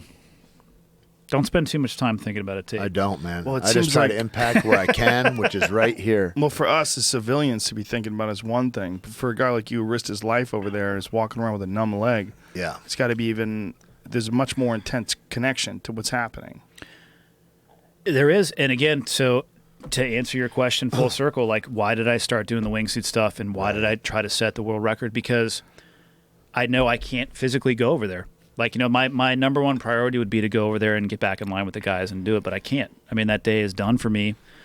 So the wingsuit thing, and it all comes from, like, I wake up in the morning and I watch the news. I'm like, God damn it. Like, I want to do something. And the only thing I can do now is support those guys, which was the only reason that I wanted to try to break the world record, because who gives a shit about a wingsuit horizontal distance traveled? It's totally irrelevant, right? That's why I did it as a fundraiser, trying to raise money for the SEAL Foundation. They told me you were going to donate $100K to. That's super generous of you. I really appreciate that, Joe. And then he's pissed. It's adorable. No, it's that's why I did it, because I can't get rid of that mechanism of, like, you know what I mean? For me, it felt like, and when I did that and started going down this road of trying to give back to the community, I started feeling better again about my station and where I fit in the bigger thing, because although it's not direct, it's indirect, and those people that I'm trying to support are directly supporting them. You know what I mean? Like, that's the only way I could justify it to myself. It's substantive. It's like when you say don't overthink, and it's like, I really don't, like, all the stuff and all this, like, that is all amidst us. I can exact change in the community and where I am and the people that I love and this and that. And, like, I think that that's what's so, when I met you, man, and it was just so inspiring that, like, the change that you can exact with what you're doing and with where it goes, because, like, the help that's out there and that's not out there, and what the Navy SEAL Foundation does for guys is invaluable, because our government fails them all the way. They want everybody to rah-rah the soldiers until the soldiers come home, man. And the fight that you're in is vastly more important than you being on the ground somewhere, I think. Well, it was one of the most disturbing things about doing these UFC Fight for the Troops is that we were raising money for the Intrepid Center for Excellence. NICO, the National Intrepid. That's where they sent me when I got medically retired. Yeah. That was the best medical treatment I'd ever received in the military. Yeah, I mean, it's incredible. But have you visited it, by the way? Okay, you should go, man. I should. It's right across the street from Walter Reed, but I will tell you this. Is that Bethesda? Yes. So it's Walter Reed, directly across the street is NICO. So if you're going to go over there, like, you need to strap in for what you're going to see, because that is the landing point for people who come home fucked up. And you're going to see amputations. You're going to see dudes who are 3 or 4 days from a really traumatic event in their life. And what got me when I was there was not seeing the guys, because I was used to that. It was seeing their fucking parents. Like a father wheeling his son into Bethesda for the first time, checking him in, and he's got, like, bloody bandages on him, like they're hooked up to all the machines. And you can see that the dad is just destroyed. You know what I mean? Because his son is never going to be the man that he wanted to be again. So I can't recommend to you enough that you go, but you got to be ready. It's an emotional event. Like, it crushed me. My dad came out to visit me, and it's tough, man. Like, I didn't expect that either. Like, I didn't expect to have that. I mean, I had to go sit down for a little bit. It just rocked me, because I can only imagine what happened when my dad got the phone call that I got hurt. Because I get hurt, they're like, morphine, 2-liter bottle, here's a cell phone, call your wife. And I'm, like, drooling on myself, hey, honey, I'll be home in 36 hours. And then she had to call my dad. And then I can only imagine what that would be based off how much I love my sons. That gut-wrenching moment when you get the call, hey, your son's okay, but. God damn. Yeah. What I was going to say was that the Intrepid needed someone like the UFC to raise the money. Right. It was so disturbing. Like, it's privately funded. Yeah, how is that not taken care of by the government? How do they have all this money to build, like, did you say the Pentagon built some $43 million gas station? They can't justify why they spent so much money. Oh, my God, I read that, too. They can't account for it. It doesn't work. Yeah. 0% of the vehicles there use that type of fuel, and they can't find the funding anyway. Like, I remember theft when I was a kid, and it's like, you'd hear it all the time that a hammer costs $600 if you're buying, and stuff like that. And it's like, man, with that kind of graft and nepotism and bullshit that goes on, and then these guys are you kidding me right now? Well, there's so many people. I mean, that's always been the biggest issue with bureaucracy, right? There's so many different people that have their hands in the system, and they're not accountable. Like, when you pay your taxes, you don't get a receipt. Totally. Hey, Tait, they used check the box with where you want it to go. Yeah, I want most of my money to go to education. I would like a little bit to go to fixing the streets. No, you don't get that option. They're just like, thank you. And thank you, and we'll do whatever the fuck we want to do with this money. We're not accountable at all. So, what you would think $43 million worth of theft. Okay, if you work for Costco and $43 million is missing, Andy, get into the fucking office, please. Yes, we are missing a few pieces of chicken nuggets. Would you like to explain yourself? $43 million missing. A gas station which is supposed to cost $500,000 to build cost $43 million. Totally. So please tell us what happened. Fucking taxes got to go. No, you'd have to be responsible. You'd have to be accountable. But this is just a blurb in the news, and it'll be replaced tomorrow by some new, whatever. Some new scandal. We'll start a new Nyko, disaster. I mean, that's where I think about conspiracies. We'll start a new disaster, so it takes your focus off that. That shit happens. And meanwhile, Nyko is asking for money because they're having problems funding the organization. And I'm telling you, it was the best. It was the single reason that I got medically retired. I didn't have enough stuff in my medical record. I went there for 30 days, had a doctor assigned to me. My exit interview was like 4 hours long, 150 pages, from blood work to bone stuff to arthritis. I mean, it was insane. I could do chiropractics. I could do acupuncture, all the stuff that I never would have thought that I could do. And it was all because of the benevolence of others. I mean, it's all privately funded. Yeah. Have you ever been down to San Diego and seen the SEAL training? No. You want to go down? Yeah. All right. I can Fuck yeah. You can take you. I've been down to. I flew with the Blue Angels once, which is off San Diego. You go out into the backseat ride. Yeah, it was awesome. I threw up. I threw up too. I didn't throw up until the end though. I was so fucking disappointing in myself. I kept it together until the end, and then I relaxed too much, and then I threw up. Yeah, it's like I held it solid up until the end, and then Did they warn you before you guys start? It's like, the G's, man. Yeah. At the end, it was like less at the end that I threw up than I had been through before. But I just thought it was the hard part was pretty much over. Yeah. But then you gotta. No, what's hard about it? What goes on? It's stress. It's the G's, and what got me is not in the turns. It was about 6 seconds after the turns. Yeah. Like your inner ear is adjusting, and then you're just like. You know how when you're getting choked, you kind of like see the lights going dark? Sure. Yeah. Well, this is a slow version of it, a slower version. Because, if you get choked, if someone like has you in a rear naked, it's only like a second or two you have to tap before you're going out. But this is like 3 or 4 seconds. Yeah. But it's like an elevator door. Like, an elevator door's closing. You literally see the black on both sides. But and then you see hit the narrow button. strip. You hit the button. You're like, open up, and it goes. Shh. And then it comes back. And then hit a button? No, you're saying the elevator doors are shutting, Yes, but then they come out of it, and you're like yes. hitting the open button, so it comes back out. So you're hooking. So you're holding onto the straps, and you go like this. You're forcing the blood into your brain. Right. And I'm hearing the fucking pilot, and he's doing it too. I'm like, oh shit, he's blacking out He's too. not doing it like they're getting after it. Yeah. Those guys Oh, are yeah. dead because they're not wearing a G suit. Yeah, they don't wear G suits. They can't. It'll interfere with their controls of the airplane. Mm-hmm. I want the bus driver And they're to all be fully jacked. conscious all the They're all time. jacked. All those guys Yeah. are like fucking pit bulls because you have to be physically So strong strong. to be able to do that. Like, there's a lot of physicality involved in flying one of those. It's an FA-18. Is that what it is? F-18 Hornet. Yep. I can't imagine because I Yeah. know guys that even race track cars. Oh. And they're just from turning, and they'll be Obliques. completely bruised and Oh, yeah. fucked up. They'll wear harnesses to keep themselves straight and all Sure. that. Yeah, Can't yeah. imagine what an airplane that's doing 4G, like that's crazy. We went 6.5, and that's just because that's all my bitch ass could take. Like those guys, they I'm go in to that 9. category too. That I was like, I would like to not do any more of those turns. And Yeah. also, where's the in-flight bag? And it's like it would be harder for you than it is for me because I'm only 5'8". You're like what 6'3"? Yeah, 6. somewhere See, there. when you get the taller you are, the more distance between your heart and your brain. Yep. It's harder to get that blood up there.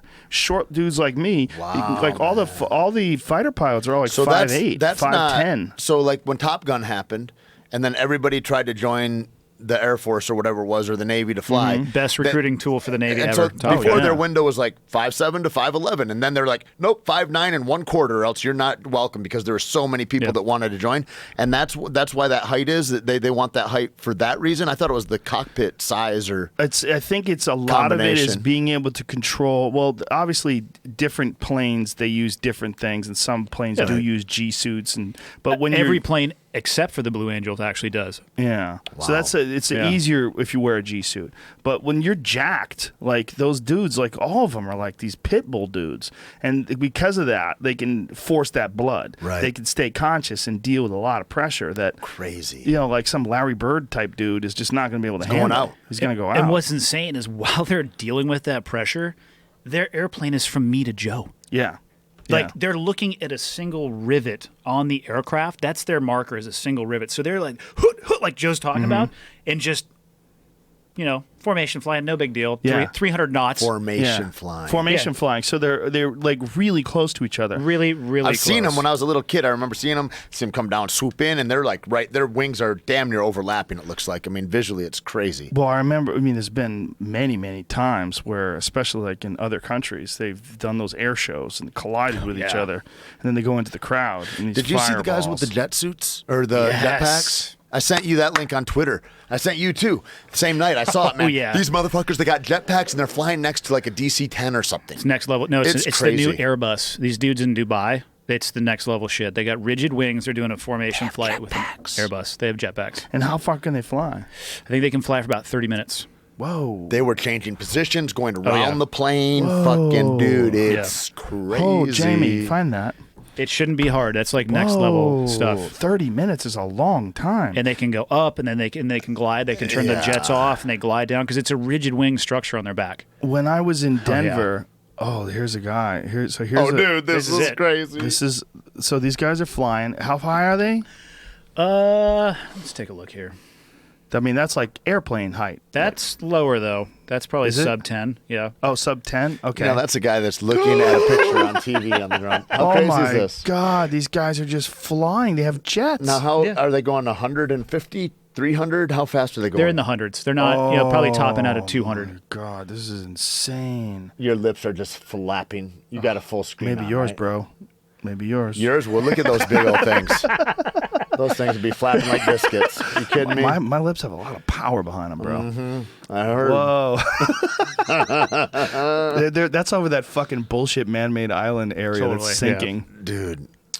This is nuts, man. Yeah. This is all Dubai, right? Where you could just do anything you want. Do Well, yeah, what you you walk. want. The people who pay for this just walk out to the desert and pull Look out at $100 this. bills. So This is fucking insane. Yeah. Looking at these guys with these suits on, they're essentially like human airplanes. This isn't just a jetpack. This is like comic book shit. yeah.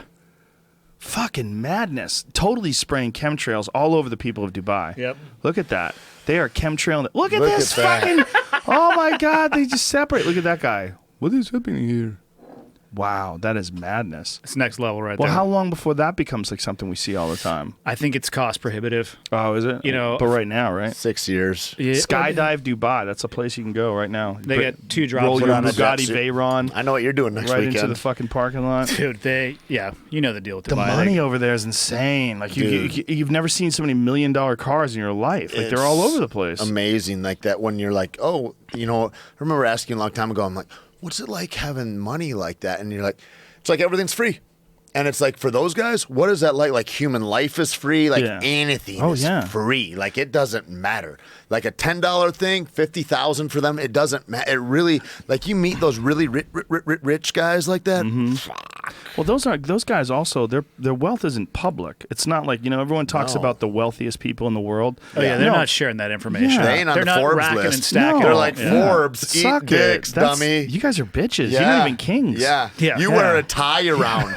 I'm wearing leopards. Yeah. We have so much money. We have so much money that we don't need a list. You got leopard skull cod pieces. Have you seen my diamond encrusted Ferrari? It's just diamonds. Yeah. Well, I remember there was a great fucking story on TV once about this chick that she ratted out the Sultan of Brunei. Probably a good idea. Yeah, what a terrible idea. That's going to work out great for her in the long run. That dude is Best one of my snuff film ever. he's one of my all-time favorite characters in human history because what he did was he made his own disco. And he had so much fucking money. I mean, he had hundreds of Ferraris. He just had like this insane. I'm not kidding, hundreds. And so he made his own disco. So he has a palace. It's an enormous palace, and he created this fucking huge, elaborate discotheque where it was all just girls that he had flown in. So he'd fly these girls in. He'd give them like $50,000 a week. Like giving them like sitcom money, and they're all like, these penthouse pets, and they're all living there. And they caught one broad with a fucking laptop, and she was like documenting it all for a tell-all book. And they'd given her hundreds of thousands of dollars in jewelry, and they took all that shit from her and kicked her out of the fucking town. And then she did all these interviews, but the dude would just come down in his golden underwear and fucking start skating around like who am I fucking? I'll take you, come with me. And the rest of them kick rocks. Tomorrow maybe you'd be lucky and get some That's little what I heard royal about dick. some guys Good like that. God. Is that they have hundreds of girls, and maybe the most of them, 80% of them, he's not even fucking. It's just like there's just here and there and whatever. And they stay there and they form a little community, and all these little hoes they'll become just friends, hang out together and pal around. And this, I mean, it's just total next level shit because this is happening current day. Oh yeah. Stop well, they would also pay celebrity girls extreme amounts of money to join the harem. To fuck. How about that? To come down and fuck. They'd fly him in. Floyd Mayweather did that with like Nicki Minaj. He's like, $50,000 to come up and talk to me for a half hour in my hotel room or something. There was something like that I read before his last fight. And it's like, there's, people with fuck you money like that. They're like, whatever, celebrity. Hey, man, everybody's got their price. Yeah, but I think the amount of money that these guys have over Floyd Mayweather, of course, it's like Floyd Mayweather over like the dude who works at Starbucks. He's their busboy. It's insane. Yep. It's like they have trillions of dollars. Yep. Like we would think about like the richest people in the world are worth like $90 billion. What is this, Jamie? You just pulled up. This plane. It's probably a the Sultan of Brunei's plane. Yeah. Oh my God, it's got a pool in it. His plane has a pool in it. Is that a pool or is that like a? I think it's a glass bottom. Dude, it's a pool, no? What is that? Yeah, magic carpet. The floor is a giant screen which will show the floor. It's all fucking squirrely looking. Can you make it larger so we could see it better? That is insane. Oh, it is a floor. I bet you it's got a camera underneath that probably projects onto the floor. Oh my God. Okay, it's a screen which will Scented show the breezes ground. blow into Well, the you know room. that they're going to do that now with planes? They're going to make the entire roof of the plane an LED screen or an LCD screen where you're going to be able to see the actual outside of the plane, like the clouds and all the like almost terrain. like a transparent type Exactly. thing? Exactly. Seriously? Yes. It'll be a screen.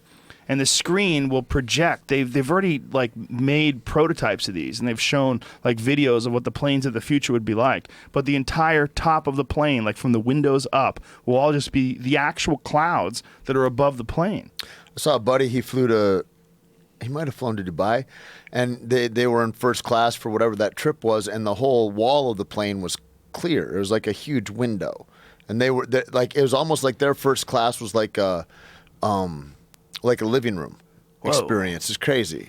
And because I was talking to Kyle before he left to go fight this weekend. Right. And I was like, well, what's business class like? And he's like, dude, you lay down, they come bring you a mattress. And like, I'm like, that sounds awesome.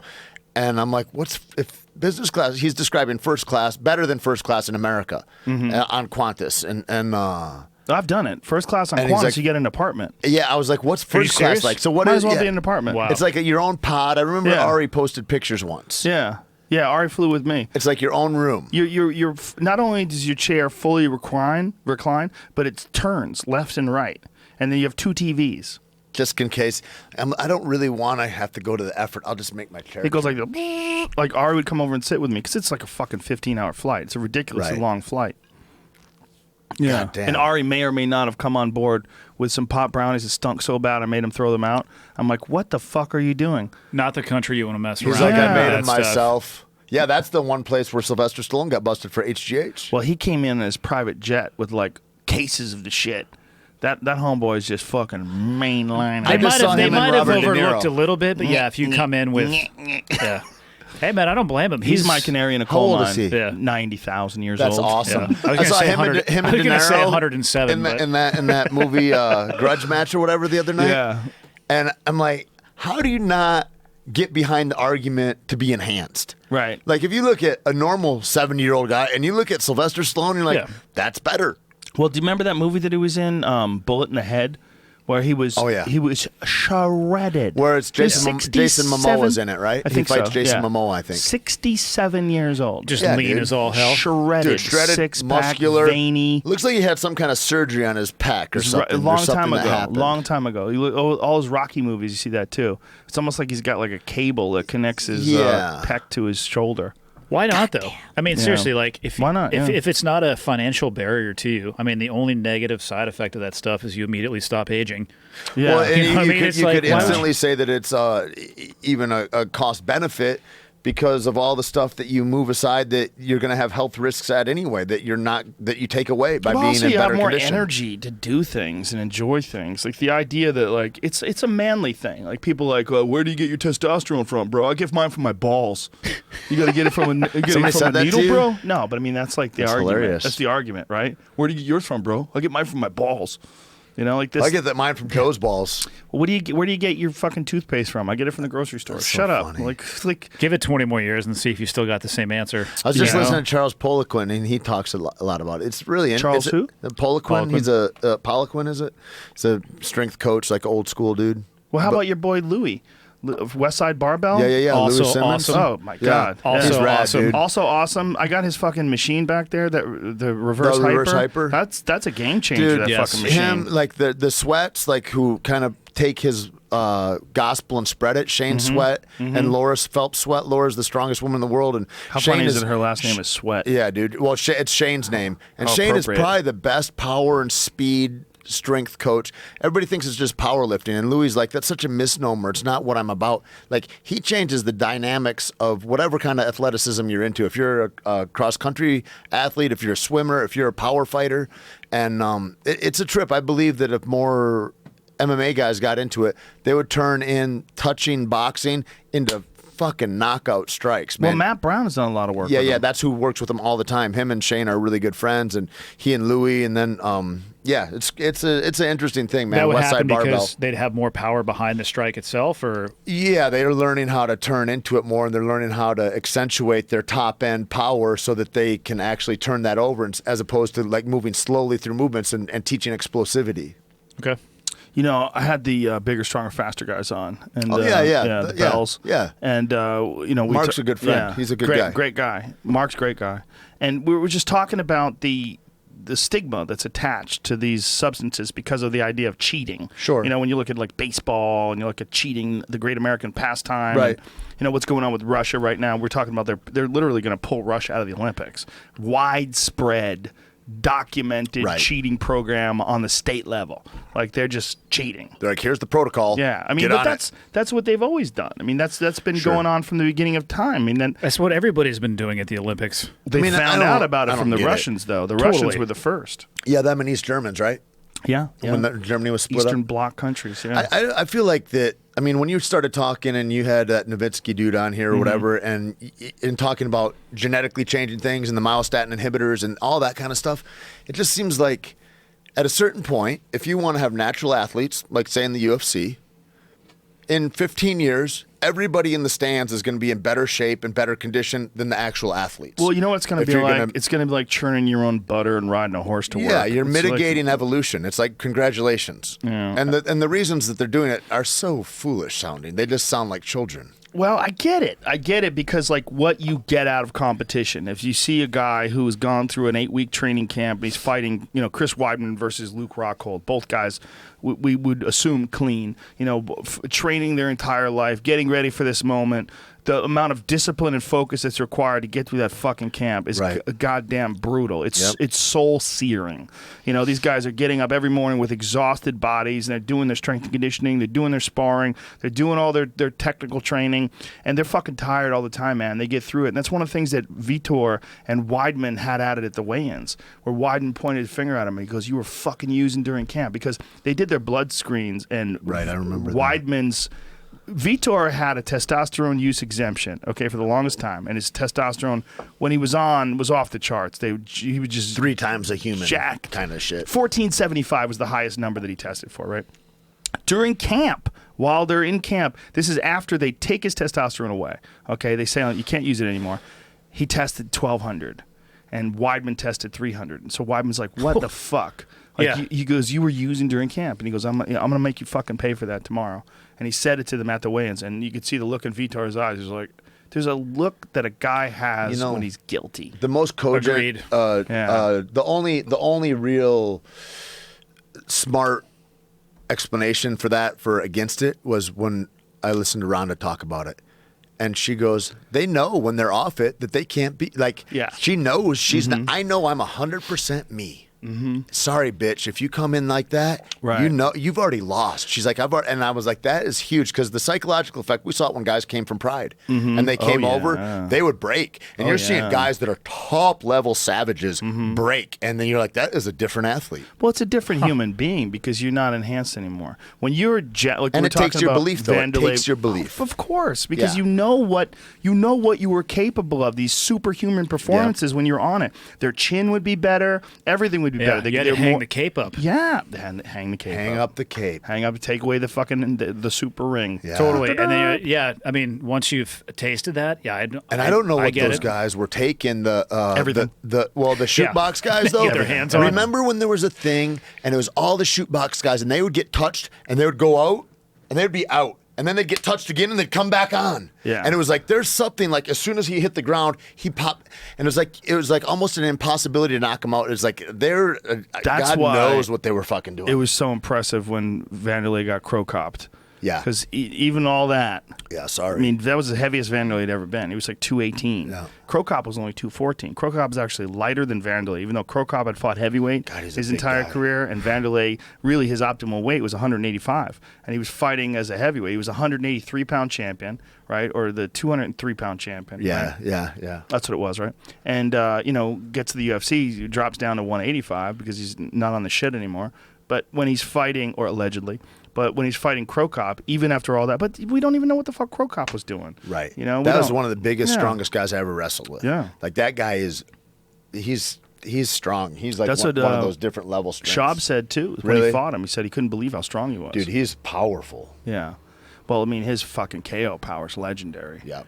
But again, those guys, they just had an open agreement. You just do whatever the fuck you want. Not even an open agreement. You better do it. Yeah, it was I mean, in the remember- contract. yeah. Our buddy. Yeah. Yep. Stop it. It was in the contract. And the contract said we will not test for steroids. But our buddy went over there, and he was a natural 170-pounder, and they wanted him to fight at 185. He's like, I don't even weigh 185 pounds. Yeah, totally. Don't worry, we could do a steroid. And then he's like, I don't want to. And they're like, no, this you do. We have the doctor. Like, it's like, they're- like 'Cause that you're makes not it going to, you're not going to not do it. It's all mob shit, you know? Hey man, the Yeah. guys at the pinnacle of their game, if they're not doing that stuff, honestly, I'm surprised. Like, I have zero problem with that whatsoever. Like, The go problem ahead. is it wrecks your endocrine system, and after Oh, you for get sure. off of it, you're done. I mean, these guys are they're on these hyperhuman levels in their 20s, and then they get off of it, and their balls don't work anymore. You know, the one Dude, I thing see that though, in the teams too. Guys, Sure. they research the ingestion portion, and they're like, okay, cool, I'm done. No post-cycle anything, and then they're just... So what is the protocol when you're involved in that? Like, is that like from the top down? Do they tell you about it? Like, how does that? Steroid use in the military is against the UCMJ. So if guys are going down that route, they're doing it on their own underneath the radar. However, the drug testing in the military does not test for steroids. It's a very specific test. It you'd have to be picked out and pinged for that reason. So they're not. You know what I mean? It's kind of like this. A known thing? An I don't see how acknowledged thing? it couldn't be known. Right. You know well, what I mean? if I know about it, how could it not be known? It was blind. Right? It was the blind eye system, Right. right? Like, we want you to be a lion. Enhanced. So go, yeah. Right. But then the guys, they don't have the education or they don't take the time to figure out the post-cycle therapy stuff, and they just go, especially the dudes who are just juicing right before deployment and then go cold turkey right when they get on it. Oh, daddy. Oh yeah, it's horrible for No. your morale, for Dude, that would be your horrible. energy I levels, want those depression. guys on it the whole time they're over Well, there. that's Kennedy was saying. Tim Kennedy was saying that. He's like, it makes you a better soldier. I am all for it, and it Right. will. It'll make you It stronger, does. faster, recover I better. talked to team guys that Yeah. are out now that are like, it's shit if like guys get popped for that when they're in buds and they're like, fuck those guys. But they're like, when you go over there, I want everybody that's Yep. next to me to be as big and strong and as alert as possible. So when they go through buds, they test them for it. No. Again, No. it's the same. It's the steroids. I don't think would help in buds. I think HGH might on the recovery side of the house. What because about like EPO? That would probably help. that's no? the blood doping, right? Yeah. to get I don't know. oxygenates you, makes Yeah. you have more It probably endurance. would, but I think it's such there's a a good balance, psychological though. damaging thing like buds is from what it sounds like that I don't think that stuff would help you. It's not as bad as you think. You guys were talking about on the same episode. They don't drown you in buds. I think you No? were saying that they drown you. No, we get you as close to drowning as possible, but it's not a But don't requirement. people and occasionally drown? resuscitate. The last guy to die of buds aspirated on his own vomit underwater and was not recoverable. But a lot of the training How long was mechanism, that ago? probably 5 years. Oh, okay. A guy dies there probably about once every 5 to 7 years, which is important. It needs to happen, right? Because that means you're taking the training is arduous Right. enough that it's going to do what it's supposed to do. Guys Right. are gonna die. It's a terrible thing to have happen, but so a lot of the training we do in the water is to make them uncomfortable. Like my favorite, one of the evolutions in first phase is you get these huge classes of like 150 guys, and everybody's like, teamwork, we're in this together, and you make them jump in the pool, fully clothed. And then the instructors get on the outside, and you start pushing them closer and closer together. right? So now On the outside of the edges, you're Yes. in the pool with them. so we're making a big circle of students smaller and smaller and smaller. How and deep's the smaller. water? 20 feet. So They're drowning each other. it doesn't start that way, but the teamwork talk goes out the fucking window. Oh, yeah. Because then it's like dudes like foot on top of head, and that's actually the evolution that the guy aspirated in, which is why they increased the instructor ratio. They didn't notice it right away. But that's one of the highest attrition evolutions at Buds, is that one right there, where they push everybody together, and then once they get them together, it's like, okay, take off your right boot. So then everybody's got to undo their boot and throw it out of the pool. Take off your left boot. So you're like, you have a task to do while staying alive without trying to kill somebody else. And just that type of stuff in the water, the attrition rate is just through the roof. I would imagine. And how long are you in there for? As long as it takes. How long does it take to do what? To get, you take all your top off, you take your pants off, you take your Right. boots off, all that stuff. It can take, Naked pool party. it is, well, I mean, one of obviously, we were wearing the UDT shorts, which are just completely A lot unacceptable. of SEAL seen that. guys I know say they don't wear underwear. That Bryan Singer guy, that guy who directed X-Men, he had parties like that. Really? Yeah. I don't know- X-Men, Avengers, which one was it? Whatever. I don't know if these were the type of party, but Now, what happens if guys go, fuck this, let's push an instructor out of here? that would be interesting. What would happen? Never, What would happen? If dudes are like, they're we're going to end up killing each other, let's break the circle open. I don't know what. I only had a student grab me one time because one of the tests we I did. just think it'd be such a horrible idea, but I'd love to It see is a what would horrible happen. idea. Allow me to tell you what happened to this particular student. So one of the tests we do, you have twin 80 scuba tanks, and you have to tread water with at least your wrist above the water for 5 minutes. And it's really not that hard if you can just relax and just take a deep breath and put your head down. There's a lot of buoyancy that you so can you work tread with. water, but your hands have to stay Your above hands have water? to stay, so you're just using your legs, and you have a full scuba tank system on your back, which if you don't rig it properly, it'll pull you back a little bit. A lot of it is just kind of getting your lungs over your center of gravity. Treading waters without your hands is fucking Hard. hard. It's hard with hands, too. Yeah. Yeah, well, I mean, the training is supposed to be hard. So, Really? from what I've been told, I went through the correspondence course, so I don't know. But I did Got the a blue online belt through the mail. Gracie in action. How do we think the same? So it always starts the same way, right? Like they'll take a breath, and then they're keeping their hands above water, and their head just keeps getting farther and farther and farther, and they have to just like kick, and then it's about to get really bad when they do the monkey paw. When their hands start doing this number, they start like that's when the guy's about to either quit or go under. And I had a foreign exchange student. I think he was from Korea, and they have a weight belt on too. There's a 20-pound weight belt on as well. Of course, why wouldn't there be? So a lot of the times what the students will do is they'll drop their weight belt when they think they're going to go under. So I, as a helpful instructor, will go get it for them and put it around the back of their tank so they can no longer take it off. So they can finish the evolution, because just because you quit, you're still going to finish the fucking 5 minutes. You know what I Right. mean? Like it has a purpose. Right. And if you don't quit and you just fail, we'll allow you to retry it at another date. But you're going to finish the 5 minutes with your best attempt. So I'll put the weight belt on the top of the tanks. So this Korean kid dropped his weight belt. I'm like, yeah, okay, no problem. Went down and got it. Put it back on. He started going back under again. Got to the point where he pulled his own life jacket. And it inflates and brings him back up. So I helped him out. I pulled the release valve to let all the oxygen, or not the oxygen, but the CO2 out of it. So he starts going back down again and just comes up and gets one big hand out of the water and bear hugs me, trying to take me underwater with him. It's the only time I've ever seen an instructor actually get grabbed. So I just... Was you? It was me. Yeah.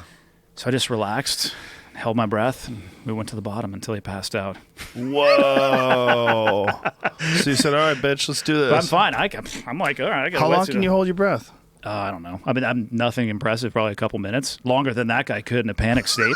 Right. That's all that mattered. You know what I mean? When you're in a panic state, you got about 30 seconds in you, right? I mean, Yeah. how much time do you have? I probably wasn't going to be able to do a max breath hold because I was laughing pretty hard at him. But That's so fucked up. That's that whole shit about I get comfortable while other dudes are So uncomfortable. fucked He's up. like, I live underwater, bitch. so we went Whatever. down, though, and he's just like looking at me like, "Wah!" and just goes out. And then you pull him up, and a doctor with 7 years of medical Right. school and residency under his belt goes, wake up. And then they wake up and, hey, you failed. So Go he get- blacked out under the Yeah, water. that Wow. happens all the time. We bring people up who So have it's not just necessarily drowning. No. It's just blacking out underwater. But there's no evolution in SEAL training that requires you to black out. Like one of the tests is a 50-meter underwater swim where you jump in, You have to do a front somersault, swim to the other side of the pool, touch it, front somersault, and swim back.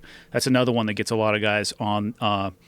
They'll pass out because they just don't want to give up. And again, all of this stuff is about teaching you where the boundaries where you think they are and what other people tell you can do, and when the alarm systems in your body. It's a choice to listen to those things a lot of the times. A lot of Navy SEALs or various spec ops guys go into like ultra marathons and shit afterwards just to try to push themselves to the. Honestly, like Joe, once you addicted to it.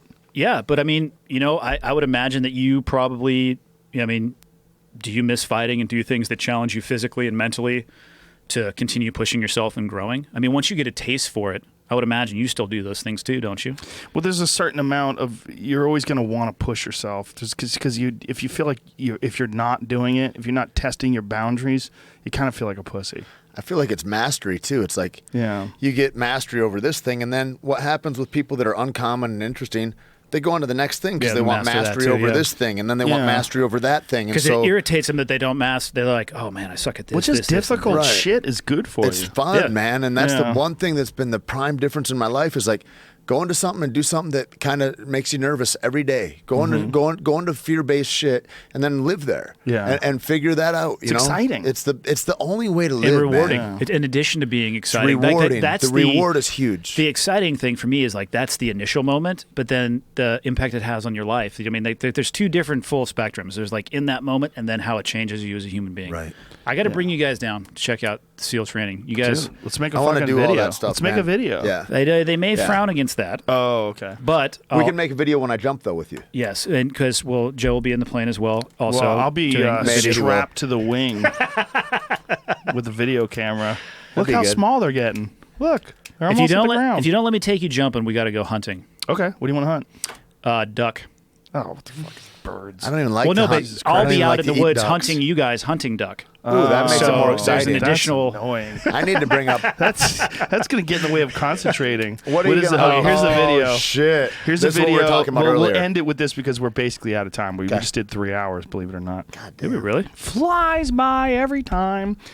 So explain this, will you, That's Andy? just the Javelin missile. Cost $150,000 US. This is what we were talking about earlier. Yep. For people listening, yep. Andy essentially has this is a top attack. It's like a sewer pipe attached to his shoulder. It's giant with fucking, a computer. Yeah, with a computer attached to it, and it's about to launch.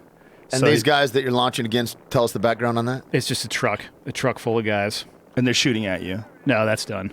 Okay, they were shooting at you. Yeah, this and is now they're dancing outside. Okay, there's the round fires off. It climbs. It's hard to see, but then you'll see where it lands. Oh my god! So that is far. How far away is that? That's about 2 kilometers. So it's quite a bit slower than a bullet. Oh, very much so. Yeah, because it's so much weight to it, and the round. Look at you laughing. That's so fucked up. People just die. Ha ha. Yeah, but you know what? Those people weren't me. So let's celebrate. And they were bad guys, right? Let's celebrate. Boom. That's crazy that exists. Reach out and touch somebody. And what is that going to be like in 5 years from now? It's going to be something even more insane. They already have like suicide drones now and all sorts of stuff. Oh, I'm sure. Yeah. I mean, just drone warfare alone. That's what they're going to be able to do with these Boston. What are they called? Boston Dynamics. Those crazy robots that they have. I mean, they've got those robots that you can kick and they fucking go over sideways. So it's not just going to be drones that fly. It's going to be drones that you're going to see an army of fucking Terminator robots running into camps, and they can go up hills, man. Hey, you know what though? Good on them. I'd rather have that. Fuck yeah. Totally. The Air Force Academy, for the first time a few years ago, graduated more non-manned aircraft pilots than manned aircraft pilots in their history. And did they graduate them through Xbox Live? I hope that was a that's prerequisite. Where they recruit them, those motherfuckers. Sure. Probably was a prereq. Yeah, I'm sure.